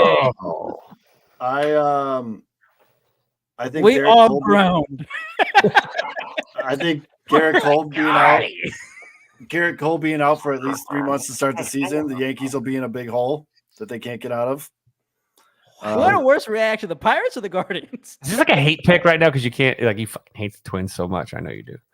No, I actually think the Guardians, they're just I won't take the run Cardinals us. either. Fuck 'em. Sox No, I fans think, will know I what think that over the means. years I've learned Zoe hates Cleveland more. No? No, Minnesota's number one. Oh, Fuck them. Never mind. Only one of them do a 3-1. You're just never afraid of Cleveland. That's what it was. You never It was sweat. that 1 year I said I don't sweat Cleveland, You don't and then they're the best year. Yeah. Are the No, Twins your I'm most gonna go hated with it. sports team? No. Packers. Them and the Packers. No, it has to be Say, Duke I- basketball. I 1A, don't have. 1B, Duke's number 2. I'm with you on that one hardcore. So Michigan it's tough to lose football? division. It's tough to lose divisions in April, but 3 months will take you a little deeper into the season, and you can't win divisions in April, but you sure as fucking lose them. Because That's if you true. get in a deep enough hole in that division, bye-bye. Rodon's gonna get hurt. Cole's out for 3 months. I think Stroman's cheeks, and I'll stand by it. I just think they're gonna get. It's not gonna be pretty. They're not gonna be what they're gonna be. What people think they're gonna personal. be. Cortez gimmick. Feels very, very personal. It's like everybody he fucking hates. I hate Cortez. I mean, I don't hate it. I'm all in on the Yankees. Yankees! I don't mind it. Sorry. No, and that's fine. I'm just, hey man, that's what we're doing tonight. I'm just telling you what I'm thinking. What do you got for your NL picks? I would though? love that scenario to play itself out, though. I love watching the Yankees suck. Gives me joy. Braves, Reds, Dodgers, and then Phillies, Cubs, Diamondbacks. Oh, okay. It's the wild cards. We'll go with that.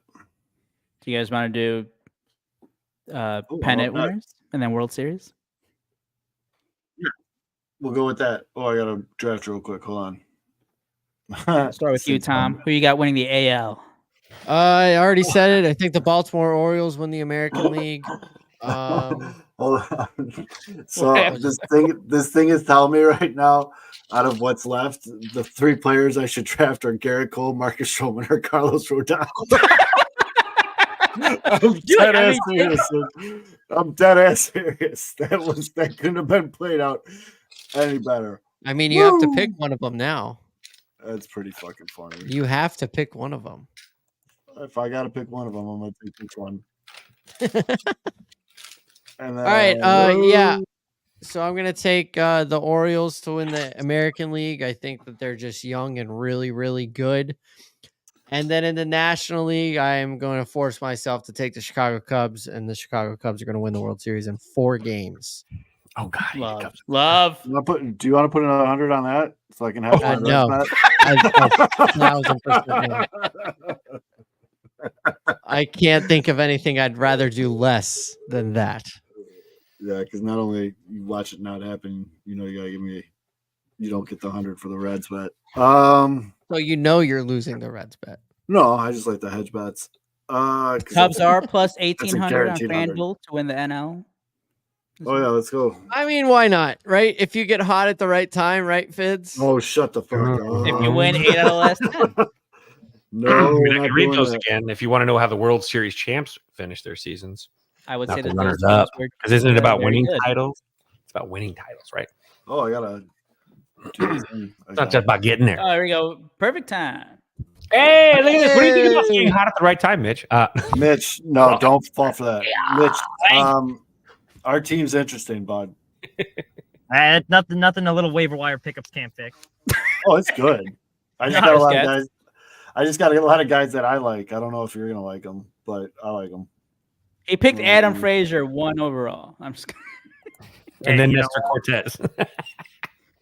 So who was the other guy that we were trying to get a couple years ago? The first base, third baseman that used to be with he signed with the Angels. What was his name? He was with the Reds. Remember? And he had a good season. It starts with a D. Drury. Brandon Drury. And he did have a good season with the Angels. Right? Yeah. We were right. Yeah, I was right on that one. But Mitch, perfect timing. Go 3 division winners and 3 wild cards from each league. We'll go National League first. Cubs are the easiest. I got them winning the Central. No other teams from that division I have in the wild card. What do you think of the Reds? Yeah, quick thoughts on the Reds, Mitch. The Reds will be frisky and fun, but they will not be. They're not getting in the. They're not getting in the. Will they be better than the Pirates? It's like a Tinder date you don't call back. Yeah. Yes, I think they'll be better than the Pirates. The NL West, no surprise, going out on a limb. We're taking the Dodgers there. NL East, we're going with the Braves. Last year we tried to get cute and go with the Mets. We're not doing that this year. We're sticking with the Braves. We. That's right. Wild card for the NL. Phillies will get the top wild card spot. I have the D-backs sneaking in as well. The last one, I went back and forth. Couple different teams. I think. Ooh, am I gonna flip flop again? Nah, we'll stick. Who do I want for that third team? Pick the Mets. He's gonna do it. We'll go with National League, NLE. Boy, this is way harder than it should be. You know what? We're gonna go. We're gonna go with the Padres. You know what? Fuck. I don't trust them. I don't think it was back and forth, but fuck, we'll go with them. I like Dylan Cease, so Padres will get that final spot. AL was a little bit easier. AL East, Baltimore's going to win that division. Now, I was thinking of initially the Yankees, but I don't think they have the pitching because I think Baltimore now, even with those young guys, they're not going to catch anyone by surprise anymore. So I don't think it's going to be. Just drafted Carlos Rodon, by the way. Oh, let's go. Okay. Yeah, but I mean, they got a bunch of injuries front into that rotation. There's a lot of uncertainties there. So we're going Baltimore to win that division. But I do think it's going to be closer than last year. The Central, I'm taking the Twins to win that one, but that's a crapshoot. They will also, like the NL Central, will only have one playoff team. And then the AL West, I'm going with the Astros. And then for my wild cards, from that division, I'm going to have the Rangers and the Mariners. They're both going to get in, so they will have 3 playoff teams from that division. And the final one, I have the Yankees barely scrapping in to that final wild card spot. Mm-hmm. Who are your league champions, Mitch? I got. It's not going to be a fun answer, but I got the Astros and I got the Dodgers. I think the Astros will be back with a vengeance. They've been there before. The Dodgers are just loaded. Although we say that every year and they never seem to do it, but we're sticking with the Dodgers. One of the best rivalries in baseball, the Dodgers versus the postseason. You know, it's funny. The NL, so the NL was initially Kershaw versus the postseason is like a. Oh yeah, Mitch, you want to talk about that? Did anyone take the Giants as a wild card team? Because that was a team that was going back and forth with between the Giants and the Padres, and we went with it. Do you want to take Wilson Contreras or Dalton Varsho? You pick, Kevin. I trust you. I like Varsho. Boys. Yeah, Fitz's boys Varsho. We know that. It's the Varsho. Bounce back here. Fitz, who's your World Series? I have this really strange little scenario in my head where the Cubs knock off the Dodgers in the postseason in some way, shape, or form, which feels really good. But the math would have to work out in some weird way because I really do see the Phillies getting it done. And from the National League, the Phillies in the World Series, and I have the Phillies, and I have Houston back there because, God dang it, just because it's annoying. But I have this time Phillies finally getting it done, so we can hear the insufferable Phillies fans. And we can see, but here it's really selfish from my part. What I really want is I want Jason Kelce drunk as fuck at a Phillies World Series game every night, shirtless in the outfield, crushing beers. So that's the selfish part of me. But I really would like, obviously, the Cubs to win the World Series. But I feel like they're going to knock the Dodgers off somehow. Yeah, if I didn't do the homer pick for my first ever pick, I was going to take the Phillies. But yeah, I'm with you. My World Series, the White Sox Reds, and I'm just. I will get that too. Oh, I got this. We good. Let's go. We got a versatile catcher / outfielder to kind of. My Pedro Grifol strategy. Hopefully, will pay off. I want to mix it up here a little bit. I'm gonna go. I do agree with the Phillies. I do think this is Phillies' year. I think Philadelphia is going to be in the World Series, but who they're playing now? Baltimore is a sexy pick. I really like Baltimore. I think they're a really fun team, a really young team. I think make a deep run in the postseason. But one of the best 5-man rotations out there, and as White Sox fans know, a good 5-man rotation. It's not the get you to the World Series. 05. It's all about bullpens. A good 5-man rotation, and they have a good bullpen too. But I want the Mariners versus the Phillies in the World Series. Hurt though. They don't have their closer anymore. He was the best reliever. I know the Orioles don't, but I said I want the Mariners versus the Phillies. I'm talking about the Mariners. So you're saying, the Mariners. Mariners have a great 5-man rotation. They have a very solid. Damn it, Zoe, you stole my thunder. And sorry, man, I had to mix it up a little bit. Everybody's going Baltimore, which again, I don't hate the Baltimore pick at all. So that was my exact thinking. Like, man, everyone's thinking the Orioles. You two were me and Mitch last year because me and Mitch were like basically like reading each other's minds, like almost on every projection. That makes a lot more sense. I thought you were talking about Baltimore. Yeah, I know. And actually, right before you came on, we were talking about homeboy being hurt, their closer. Yeah, Bautista. Yeah. I was saying how I remember his first appearance in Major League Baseball was against the Sox, and all of a sudden there's like this 6'4", 300-pound guy throwing 200 miles an hour. Yeah, it's insane. And then he's throwing these bullets, and then all of a sudden he throws a splitter, and everyone's just like, "What? Where the fuck did that pitch come from? What just happened here?" I thought he was just a pure flamethrower. I thought he had nothing else in the arsenal, and then all of a sudden this thing just comes in at 84 miles an hour and drops off the table. I got to start setting up. 10 o'clock show. I'll give you 2 more minutes. I came on a little late. I did not have a whole lot of time today. It was a shit show at work, but I get him for that. Get him with that stand up though. Get him with that good stand up, that witty line. I don't have any witty lines today. What is today's? What are we covering tonight? Missouri micro business licenses that were revoked because there was false information on their application. Basically, these out of state companies, like big marijuana companies, bought them, and these micro business licenses were intended for minorities and small businesses and whatnot. But these big companies bought them all up pretending to be smaller companies. And then we're just selling the licenses basically to turn. Is this going to be the reboot of Ozark? Could be. Can we think of a collective pun though for him based on this micro business? What would be a good pun? A witty finish for him when he uses final for the stand up. To your report, Mitch. Say what? Opening day. MLB opening day cliches. Major League Baseball might be opening tomorrow, but these businesses aren't. They may be micro businesses, but these are major problems. I should have hopped on earlier. That would have been a good line. I'm going to be honest. I liked last week's story better. Well, that was insane what happened. What wound up happening at that one. Fuck, I can't even get this truck. Here we go. Really quick. So, I got to the scene, and there's 5 police officers. Picture of you again. So I hop out of the car and I'm all gung ho, all right, we're going to try and get some info. I see these 2 people walking towards me. So I'm going to go up to them because they're witnesses probably, see if we can get some info. As they get closer, I see both of them are wearing ski masks. And the one guy has an assault rifle with him. I'm like, oh shit. So, I'm freaking out, but I didn't want to look like a bitch. So I just keep walking confidently. And so, like, the guy, like, starts staring at me, and I kind of give him, like, a little head nod, like, like, hey, buddy, we're cool with it. So I start talking, like, walking down the street where this other cop is parked because I'm trying to, like, talk to him, be like, hey, man, like, the fuck's going on here? As I'm walking down there, all the police officers peel out of the street. Like, all 5 cars leave.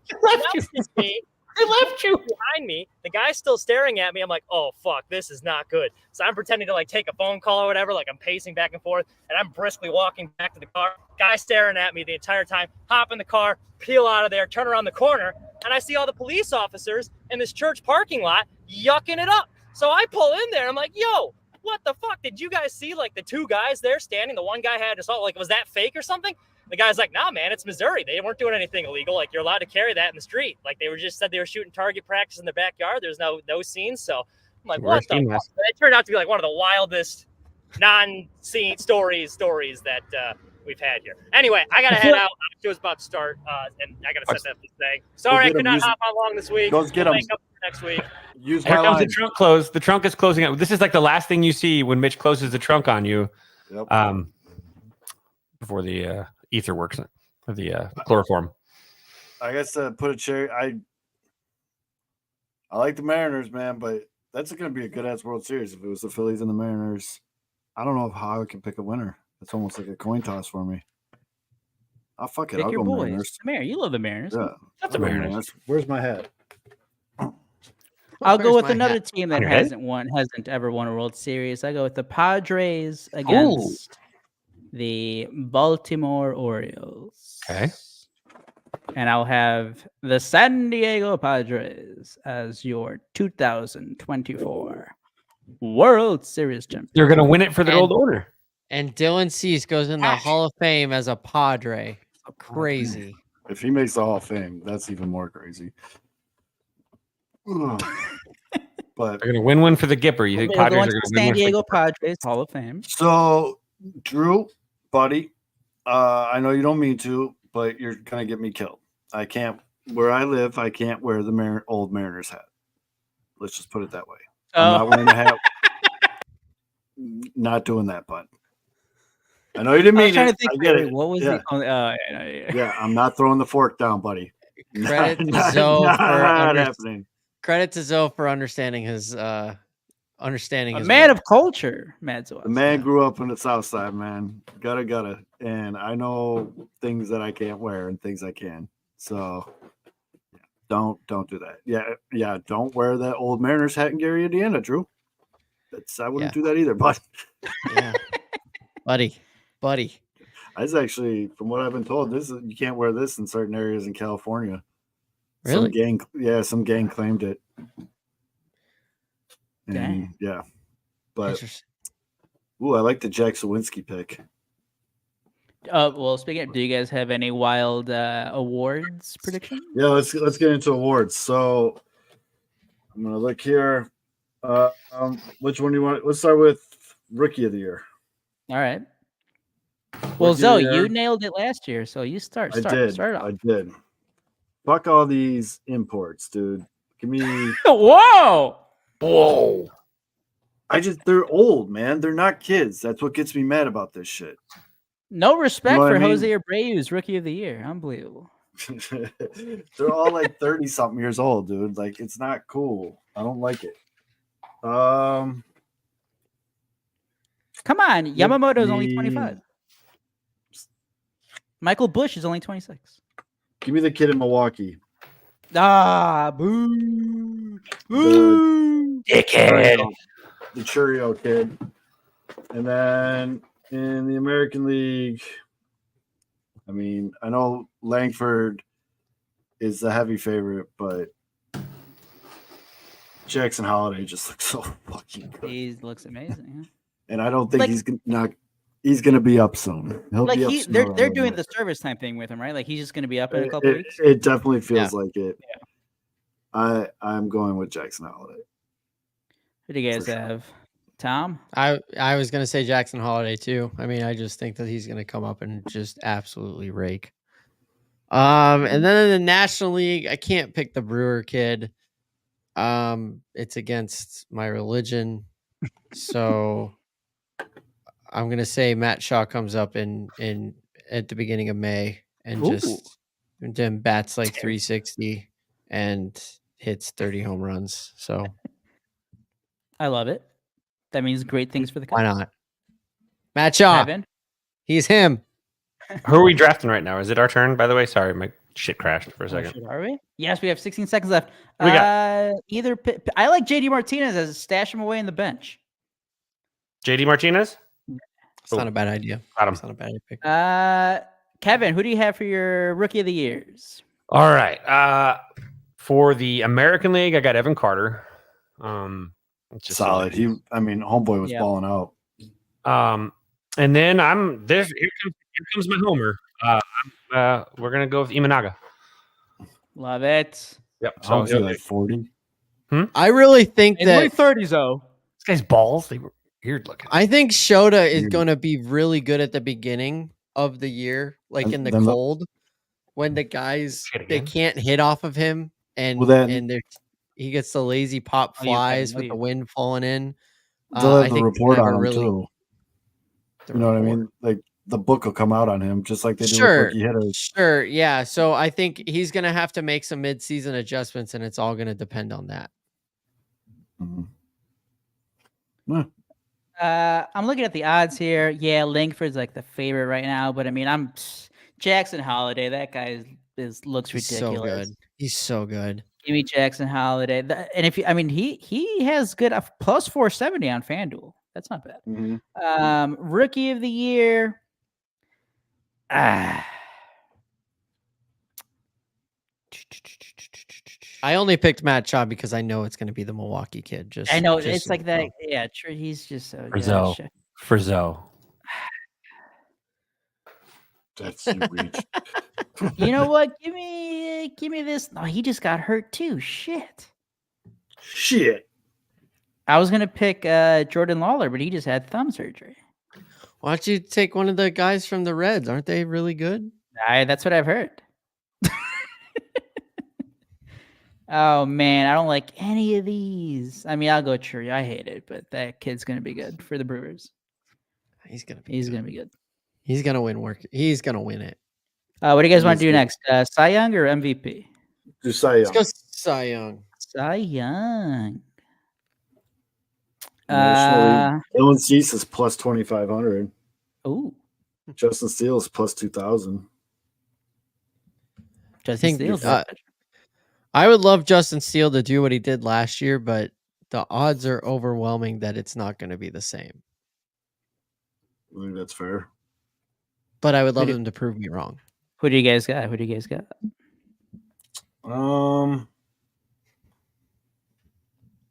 You know what? There's like no clear favorite, huh? Like in the years, like it really isn't. The big stars, they're old and hurt now. Well, there's no DeGrom, there's no Verlander, Scherzer. If Spencer Strider can stay healthy, obviously he'll strike out 1 million people. But and he's the favorite right now, odds wise, like Vegas wise. I'll give my pick real fast. I like Tyler Glass now with the Dodgers. That's a good pick. Okay, plus 1,400. That's a good value. I like that. That's a good pick. And then I already said Corbin Burns for the AL. Yeah, I feel like Corbin Burns is going to be the pick in the American League, but in the National League, I'm going to stick with my belief in the Phillies, and I think Zach Wheeler is going. That's a good bet. I'll say Zach Wheeler. Kevin, you had a good value pick for AL. Tariq Skubal. Yeah. And then I got Zach Wheeler. I'm going to go. I like your boy, although I'm going to go George Kirby. He's good too, yeah. And I'm going to go Justin Steele. Jordan Wicks.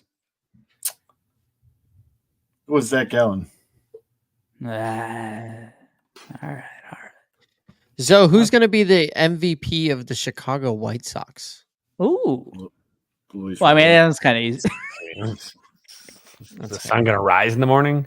Nicky Lopez, of It'll be close though. Eloy will be close. Eloy's going to have that year. I told you. Bet all the overs. Bet all the overs on the Eloy stats. All the Eloy overs. Do it. Nicky Lopez. So Nicky Lopez is going to go 2 for 4 on opening day. He's going to score like a run. You're going to love him.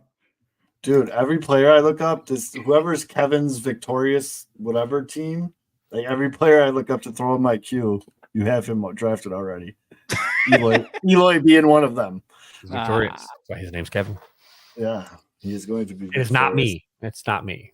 Who do you guys have MVP? MVPs. Steve. Do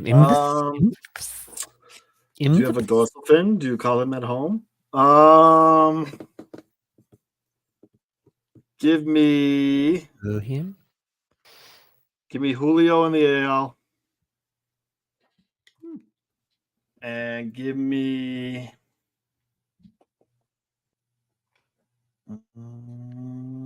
Corbin Carroll. Okay. Give me Mike Trout in the AL. He's back. And yes, I just drafted Joel Moncada contract your bitches. There you go. One man man by the way. team. I'm sorry? Then give me Mookie Betts. Wait, say it again, although I didn't hear the first On one. the back. Mike Trout. I want that. Whoa. What is Whoa. 2019? What the fuck? Whoa. The most underrated player in baseball today. Mike No one's gonna watch his shit. He knows no one's watching, so he can just do whatever. It's perfect. No one cares. No He's forgotten about. He's gonna put up a great season. They're gonna play at 11 o'clock Central Time, and no one's gonna care. And what's he like? 30 homers away from 400? Something like that. Yeah. Give me Mike Trout. I like it. Probably get good value too. Mike Trout and Mookie Betts. Yeah, Mike Trout right now is plus 2,000. Wow. I mean, that's worth a 20. So I'm Throw saying. that on there. You guys Wow. I'm gonna go Gunnar Henderson as my AL MVP. How about that? How about that? I like it a lot. And then in the NL, I think it's pretty open, but I like Fids and Zoe have said, I really do believe in the Philadelphia Phillies. And if the Phillies are good, that means Bryce Harper's playing good. So Bryce Harper, NL MVP, probably. Oh, another one. I got a kind of an intro. I mean, this is the easy one. It's a low hanging fruit. I think Juan Soto's going to hit 1 billion home runs at Yankee Stadium. I think he's going to hit 1 billion home runs with that porch.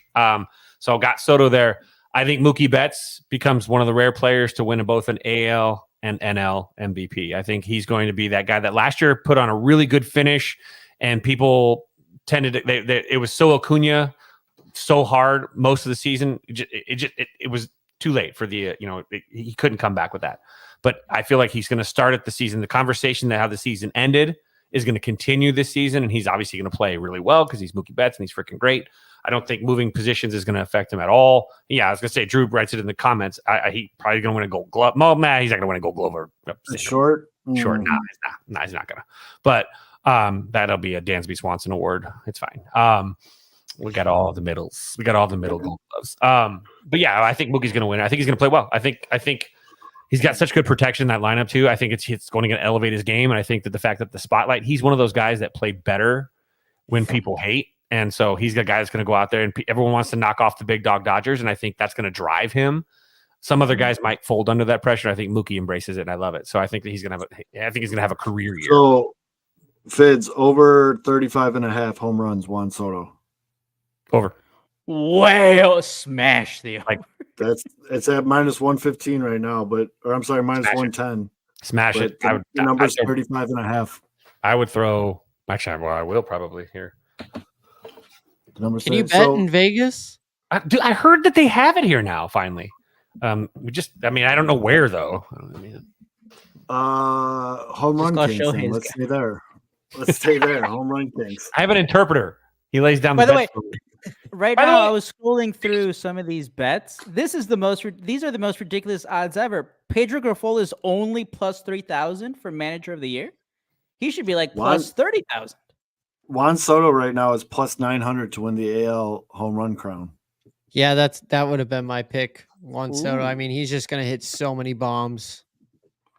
His teammate Aaron Judge is plus 350, but Juan Soto is plus 900 for AL home Think run about champ. some of the short porches too, besides the Yankees. I mean, Dodger Stadium right now. Baltimore isn't that deep. If he hooks some in Boston, that's short porch. Yep. Mm-hmm. Yeah, he'll hit like 7 against the White Sox. Is that unanimous from us for Juan Soto? Juan Soto, I love that. So. I'm gonna probably throw it as long as he plays a full season, like he's gonna play every day.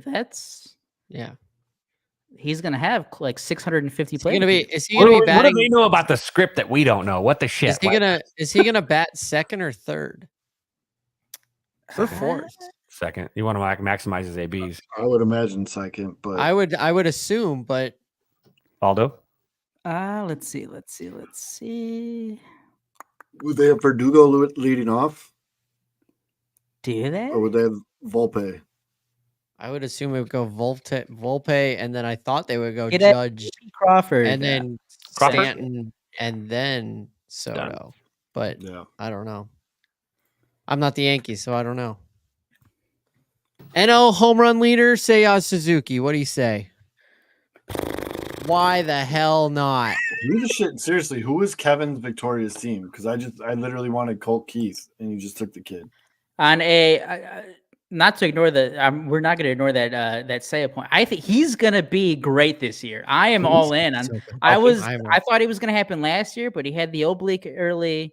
That kind of set him back, obviously. Craig Counsell batting him second was the greatest thing ever. It was right there the whole time, and they actually have a lead. We got Ian Happ. Ian Happ leading off against righties, and then you can put Nico batting or leading off against lefties. Yeah, if Nico you against super lefties. Wanted to. Yes. But by doing that lineup too, it pushes Nico deep too, and you have like depth in the back end. I think it should be Happ, Seiya. And then you could flip-flop Cody and Christopher if you want. I don't super care. And then I would probably try to run it back and go Nico, Dansby, then Michael Bush, then the rest, But the cool thing about Seiya being in a 2-hole is like if he does what he did in spring and can keep doing, then like you have 3-hole hitters from like 3rd to 7th in the lineup. That's crazy. I think Seiya finishes I don't think he's going to win MVP. I'm not going that extreme. But I think he maybe finishes 5th in MVP voting. Yeah. I think he's going to be awesome finally. He's finally going to put together 6 months He is hitting the ball right on the barrel. And it's just so good to see because this is exactly what we wanted when we signed him. And now we're getting it. And I love it. No, he's going to be Cubs in 4. Oh, it's going to be so good. I can feel it. Cubs in 4. Aldo, are you coming to Chicago this summer? I will be there at least in July, maybe earlier. All right, TBD. Good. Need you. Yes. Might go for 4th of July weekend. I think I think the Angels are in town. I might go to one of those games. They are, and that's NASCAR weekend here. It's the street race. Ugh. I might be in the city that weekend. Yeah. I'll be at the NASCAR street race. I've already bought my tickets. Me and Mitch are gonna go. Zoe, that's the weekend you should live stream that race. I'm busy that week. Michael Bush plays first for the Chicago. And Garrett Cooper. We have to guys. Are we doing Bush beers for every home run of his? Oh boy, Bush beers. I'll do it. I'm in. The case of stale ass Bush. Yeah, he just on a long cold streak. We just have 3-month-old Bush Light in the fridge. Yes, it's you drink those beers or what? They don't taste bad. No, those are great bong beers. But if we do them, if we do Bush beers, we have to do them for the week. And then the night of the podcast, we do all of them. I'm okay with that. Yes. So if he hits 4 home runs during the week, I love that idea. Drink I can't chug a Bush if I'm at school and he hits a home run. I'm fucked. So that's fair. Yeah, we'll just do it on the pod. Yeah. I love that. I love it. Let's do it. We'll make up for it on the week. Do we have to chug them, or can we just No, just drink them. Just drink them. We got 2 rounds left in this. We got 2 rounds left in this draft. Let's start taking this home with bold predictions. Bold. I'll start. I love mine. I've been thinking about it since spring training started. I'm all in on the Cubs. I think they're going to win the division. They're going to be in the playoffs. I think Cade Horton is going to come up eventually this season.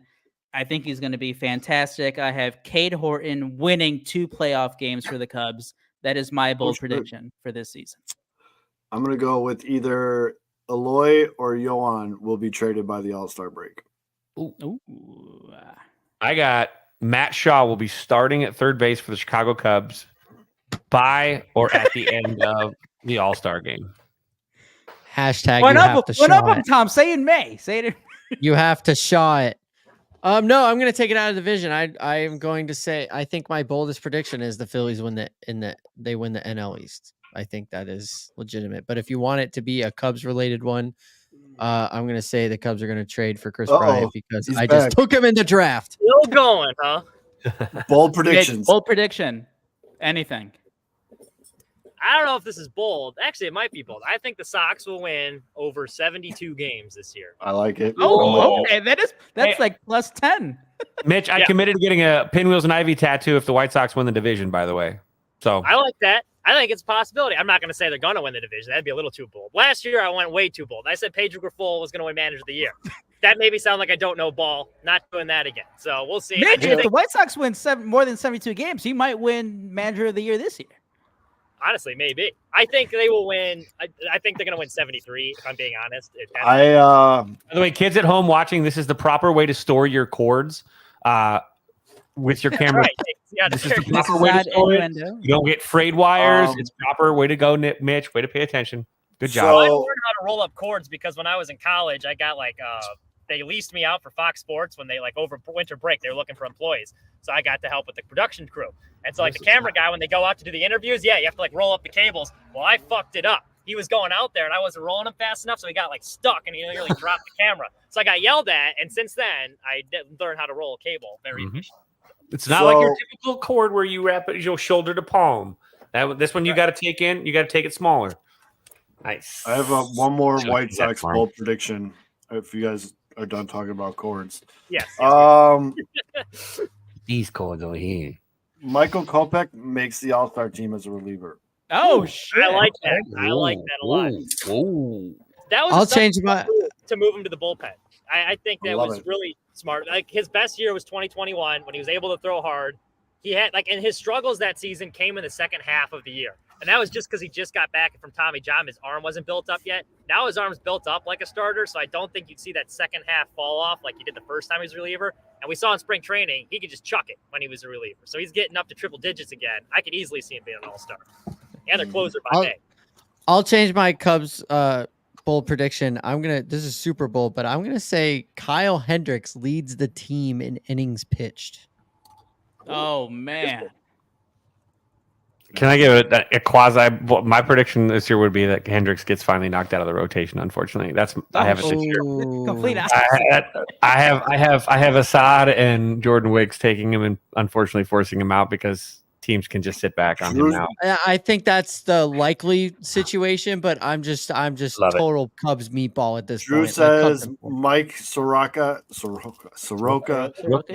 We're over 2 hours in, folks. Mike Soroka makes the All-Star game for the White Sox and then gets traded. Oh man, I was about to say that my White Sox bold prediction was going to be Mike Soroka finishes the year with a sub 3.75 ERA. Mitch, no one drafted him. Pick him up on the waiver wire. I'll say it again. My Sox prediction is everything over on the Eloy bets.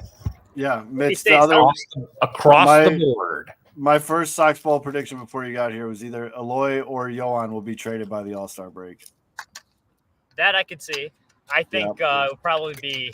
See, I don't know how good the return would be, though, because you have that $25 million contract. So, how much of that is another team going to be willing to get? Contract year, yo, baby. I hope you're on board, Mitch, because he's on the fucking squad, buddy. Contract year, yo. Oh, boy. All right, give me the lineup real quick. Who's our first? All right. You want our lineup? I'll give you our lineup, buddy. Is it better than Mitch's bot team last year? Maybe. Probably. Jury's out. So, we got Francisco Alvarez at catcher. We have a plethora of first baseman options, but the first one I took was Luis Arias. Luis Arias. Second base, Ozzie Albies. Third base, Josh Young. Shortstop, Anthony Volpe. Outfield, we have Corbin Carroll, Jazz Chisholm, and Brian Reynolds. We have Christian Yelich, Reese Hoskins, Stephen Kwan, Lourdes Gurriel, Trevor Story, Yohan Moncada, and Josh Bell.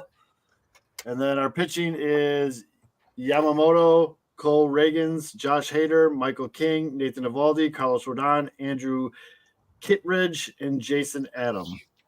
All right. I like it. Jason Adam was he was on the list and I just said yeah. Cubs legend. Jason. Yeah, but it's solid. That's a lot of we got a couple pitchers that have like Michael King I thought was valuable because he's got the starting pitcher and relieving pitcher detonation, and I know he's going to be a starter for the Padres, but you could throw him in a reliever spot and he'll get those innings in the reliever spot. So all right. That's solid. At least if this was a real team, I'd Theo and Jed by the end of the year. I'd be watching those teams. Well, we should be all right because Fizz and all the first hour of the show arguing about something. So I think we're going to be okay. I might have to give it a re-listen now. Don't. Just don't. Unless you get hot at the right time, then go ahead and listen. But the last two picks in the draft were Andrew Vaughn and Lance Lynn. Nice. I mean, there's still your bold prediction is still out there, so you could have taken. What's that? Michael Kopech. Oh yeah, there's a couple guys still out there. Soroka's still out there. Kopech's still out there. There's a reason they're still out there. Let's be honest. Is Barry's Bailbon watching right now? I wonder. I don't know, but whoever's Kevin's Victorious team, dude sniped our pick like 4 times, bitch. Bastard. Although I'm not worried though. I either like Brandon Lowe or Stroman. Yeah, it's just it's a solid team from what we're at. Let's do that. Let's do it for the old guy. I know the Lance pick. I know the Lance Lynn pick was unserious. I know that. Everyone needs a Lance on their team. My last two picks were Chris Bryant and Anthony Rizzo. We're bringing the band back together. Bang bang. Yeah, I mean, I think it was a good. Ellie De La Cruz did his entire press conference in English for the first time in his career. He said it is important that the fans can understand him and vice versa. Really hard. That's kind of cool. That's a winning division mentality right there. Guy's gonna be MVP candidate. Who had the Reds winning the division? No. I'm not gonna pick every. Yeah, I did. I don't want to do the thing where everybody picks the same thing. GM, that's a good pick. That's a bold pick. It's a good pick. It's a bold pick. I don't feel confident in our fantasy team despite the Reds pick. Hey, you know what? It could happen. Got to be a leader, not a follower. I don't know. Does Yahoo do the grades for baseball drafts? I don't know. Football? But I just put my team into Fantasy Pros, and Mitch, we got an A+, baby. Woo!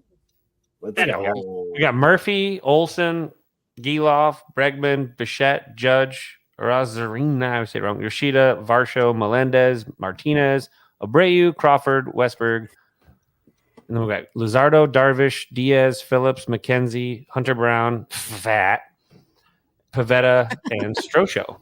I mean, I love our team. I love those players. Is Rise only listed as a first baseman, or does he have multiple positions we can put him in? Luis Arias? Yeah. He's at first and second base. Okay. Yeah. Cool.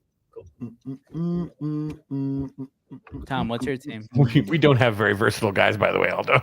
My team is we got Rio Muto, Freddie Freeman, Spencer Steer, the heart and soul of the Cincinnati Reds, Manny Machado, Estrada from San Francisco, Luis Robert of the Chicago White Sox, Cody Bellinger, Marcell Ozuna. My team doesn't real life things don't matter.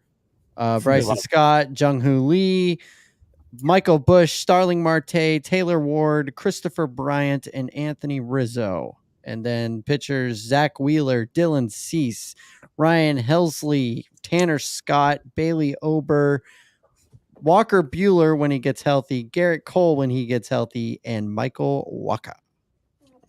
By the way, Mitch, we're doing Bush beers every Wednesday night for every Michael Bush home run. So get ready for that after work. Does it have to be he hits the home run on Wednesday, or just like every home run he hits during the week? That's how many. If it's like 3 during the week, we're drinking 3 during the podcast. Gotcha. All right, I like that. I'll have. So hopefully there's no cold streaks because we don't want. So I'm gonna accidentally came out of my mouth. When I get home of me like pounding beers, just so everyone knows I held up my end. there you go, boys. 12 o'clock at night, just shotgun. How do I do this? Here we go. I synced our league into Fantasy Pros, and here's their projections. Can't read that. A solid minute. It hates us, huh, Aldo? Look at that. Who's the fan club? I'm gonna go ahead and guess that's Alex. Gotta be Alex. Yeah. Solid team name. They hate us. It's like Pagoda. Look at that. Where are we at? Wait. I mean, obviously. No, never mind. That's not too bad. This is the final standing. Whoop, where'd it go? It liked us more than you. This is the final standings. This is who has the best. I like it. Right in that hitters. meaty part of the curve. Not showing off, just enough so we're ahead. And then like always, these projections don't know the best humans positions behind the names here. It's all strategy once you get into it. Yeah, Aldo's like regular season strategy is second to none. Is this a keeper league? No, the tenacity that I'm going to attack the waiver wire. Drew, who's your team? Oh yeah. So if you guys are still listening to this at home, if you get notifications from Yahoo when someone makes a waiver wire pickup, turn those off. Otherwise, at 10 a.m. Central every day, you're going to get 50 notifications from Aldo. While he's taking a shit. All those shits at 8 p.m. or 9 a.m. Arizona time. This is really regular. It's great. Hey, Like, clockwork, huh? fiber in your diet or whatever, but it's like clockwork. Mm-hmm. It is the best. I mean, you make the best fantasy moves, honestly, in that first morning shit. You know, you're just kind of like, you start, looking up shit. On a serious note, I do say I've never played fantasy baseball until we started this league. What was it now? 3-4 years ago.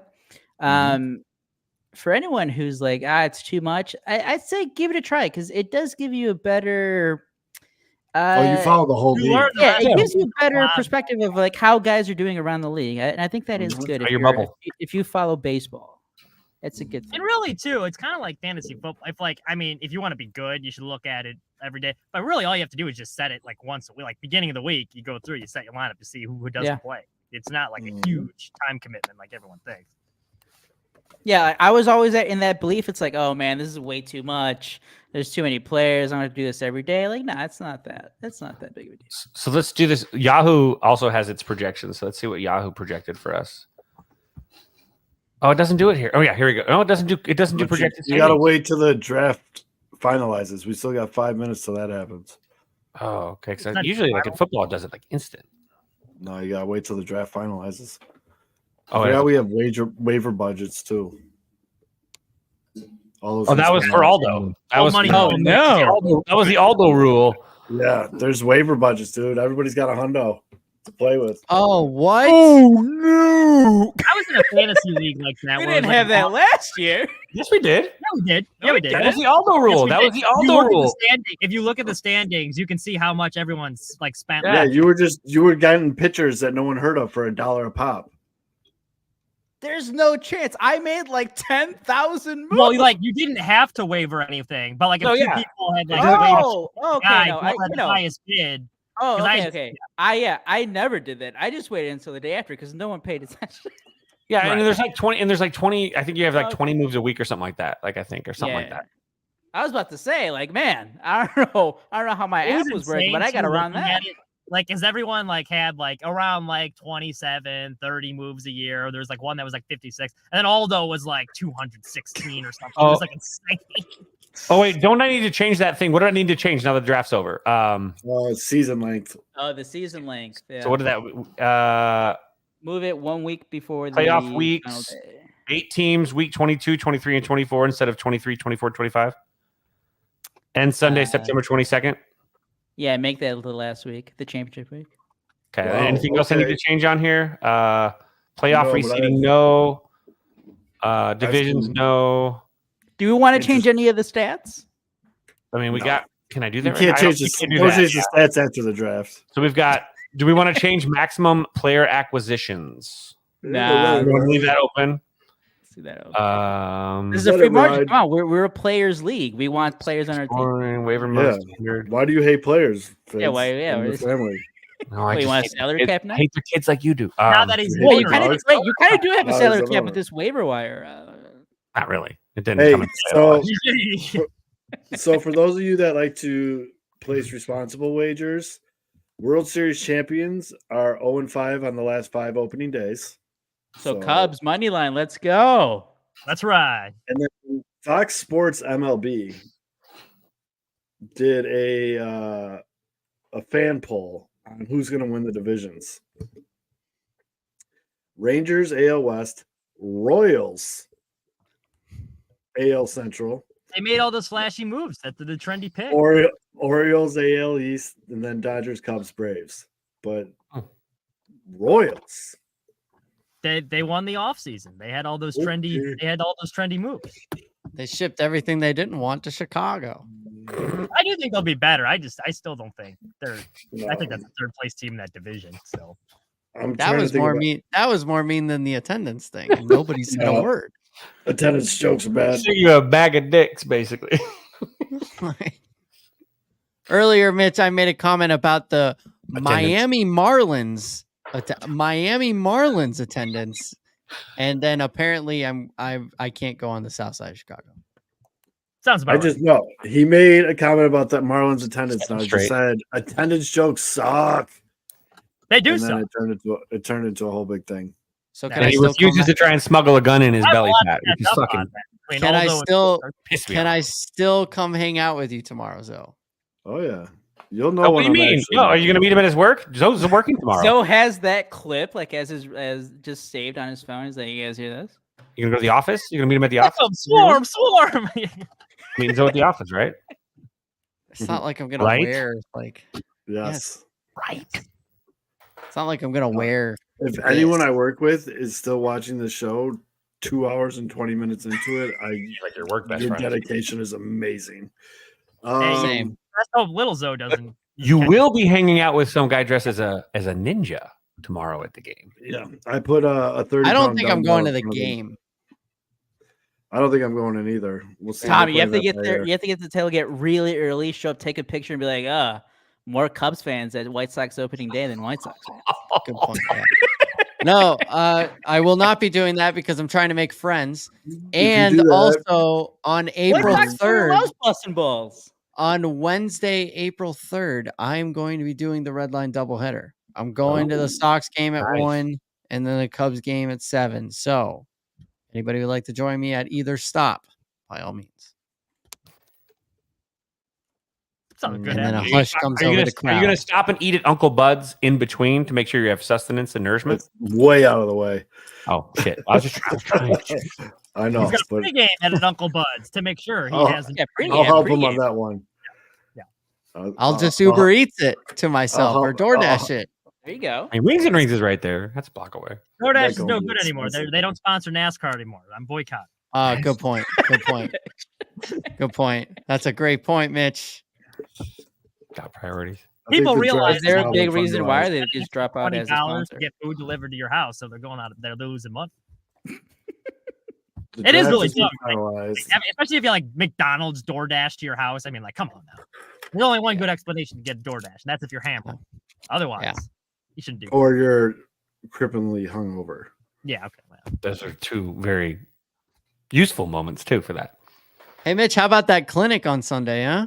William Byron? That was an ass kicking. Kind of a snoozer. I wish that it was the Bristol race that we like an Yeah. exciting Bristol race that we had talked about. But yeah. Oop. Yeah. Well, There was. Hoop. Little Stony. Stony Boney. Hoop. No respect. Stony Nope. Boney. One more lap. One more lap. I think Bell would have had him. hey, a little trivia for you guys. Do you guys remember who William Byron is? He was in the Netflix show. Bonus points if you know which one he is. Was he a poet? No. Was he a lord of the manor? I mean, I don't know how to answer that. Did he write a poem called "She Walks in Beauty"? Zoe did not like him, if I recall correctly. He said, "I do Oh, not is he like the little bitch boy?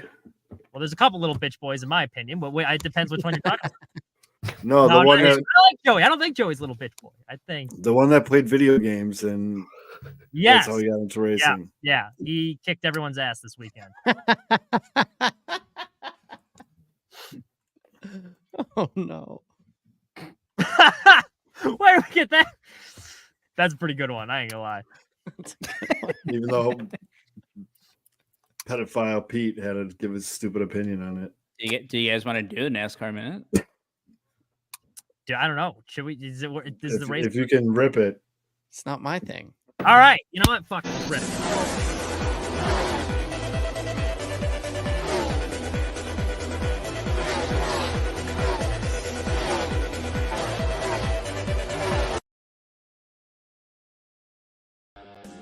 Alrighty, so this week we were in COTA, Circuit of the Americas. It's a Formula One track that NASCAR races on down in Texas. So William Byron, he got out in front early. He takes a big lead. Now, there was a little bit, they had this international driver, this Kobayashi guy, who's pretty good. He drove an F1. You know, he's won a bunch of races overseas. He came to America last year to drive a NASCAR in Indy. And this guy, Ricky Stenhouse Jr., because there's a couple foreigners driving in that race, decided he wanted to start World War III, and he wrecked like all of them. So this week, like everyone was like, "Wow, Ricky, like that's not cool." Well, Kobayashi was back in this race this week, and Ricky Stenhouse back to his old tricks, just plows into him again. So Kobayashi was like, "What the hell, man?" So he drove back into Stenhouse's side. There was a bunch of beef there. There was also, as Byron was out in front, Christopher Bell, who's also in the Netflix documentary, he went on a little bit of an alternative strategy. Everyone went to pit after stage one. He stays out in older tires, tries to extend his run a little longer. So he had one less pit stop than everyone else because of this. Now, this is important later on in the race, but on his way up to the front, as he's doing that strategy, he got into Alex Rude's favorite driver, Kyle Busch, and there was a big confrontation after the race because Kyle didn't like the line he took coming in. Christopher Bell's like, "Hey, man, you left the door open. I'm going to put the car there." But Kyle didn't like it. He comes stomping up to him, and Christopher Bell's like backing up against the car. He wanted no part of Kyle Busch. Kind of looked like a bitch. I'm not going to lie. It was not a good showing for Christopher Bell. Kyle Busch gave him a talking to. But now late in the race, because he was on that alternative strategy, he had fresher tires. So he's trying to run down Bell. His teammate, Ty Gibbs, the grandson of Joe Gibbs, was in front of him, though, and that kind of held him up a little bit. Had he have gotten past him a little bit sooner, he might have caught him. But unfortunately, he's running him down. Byron had the lead. He gets close, but with one lap, just ran out of time. There's no natural cautions in the race, so despite all those wrecks, they just kept the green flag going. It kind of strung everyone out. And William Byron, the video game nerd, held on for the victory. Not the most exciting race, but, you know, it played out naturally, and there's a little bit of drama at the end, so not the worst either. There you go. That's your NASCAR Minute. I started drinking at 6 a.m., and we're here now. I don't know what time it is, but I'm rolling deep, and those cars are going real fast and real left, son. They're going fast and left. Fuck yeah! Good. Christopher Bell should have had something for William Byron at the end, but yeah, his own teammate holding him up. Like, what the hell is that? That was dumb. If there was ever a time for team orders, which I hate, that was the time for team orders. I know. Yeah. And then, he did look terrible on pit lane when Kyle Busch came out to him. That was not a good look for him. It's worth looking up the clip from NASCAR. You can see Kyle Busch. And NASCAR did a good job. He comes like stomping up to him because he's pissed. They're following the whole time. He's like, "Hey man, what the hell? You dumped me 3 times." And like Bell's like backing up. He's like leaning against the car. He's like, I'm sorry. Then the funniest part is at the end, he tries to dap him up, and Kyle Busch just left him hanging. So he had to try and like cover it and be like, "All right, Yeah, that was tough. Also, William Byron's burnout was video game-esque, if you want to call it that, because he just shredded his tires. It was awesome. That William Byron also, the guy I met at Hooters, if you remember that. There you go. So Aldo's coming to the street race this year. Oh, let's go. Are you really? Isn't that crazy? Oh, I'm going to be in the city. You're coming to the street race. No, he's coming. It's going to be awesome. The 3 of us. Ross Chastain hat, and we'll have ourselves a good grand old time. 3 of us at the street race. It's going to be awesome. I was trying to get Zoe. We still need to have Zoe. Zoe has to live up to his NASCAR bet. He has to watch the race with us. There you go. Aldo. Taking the can down the road. Oh. No, I wasn't attend one in person. I just had to stream it. That's what I was telling him, that he should stream that Chicago race.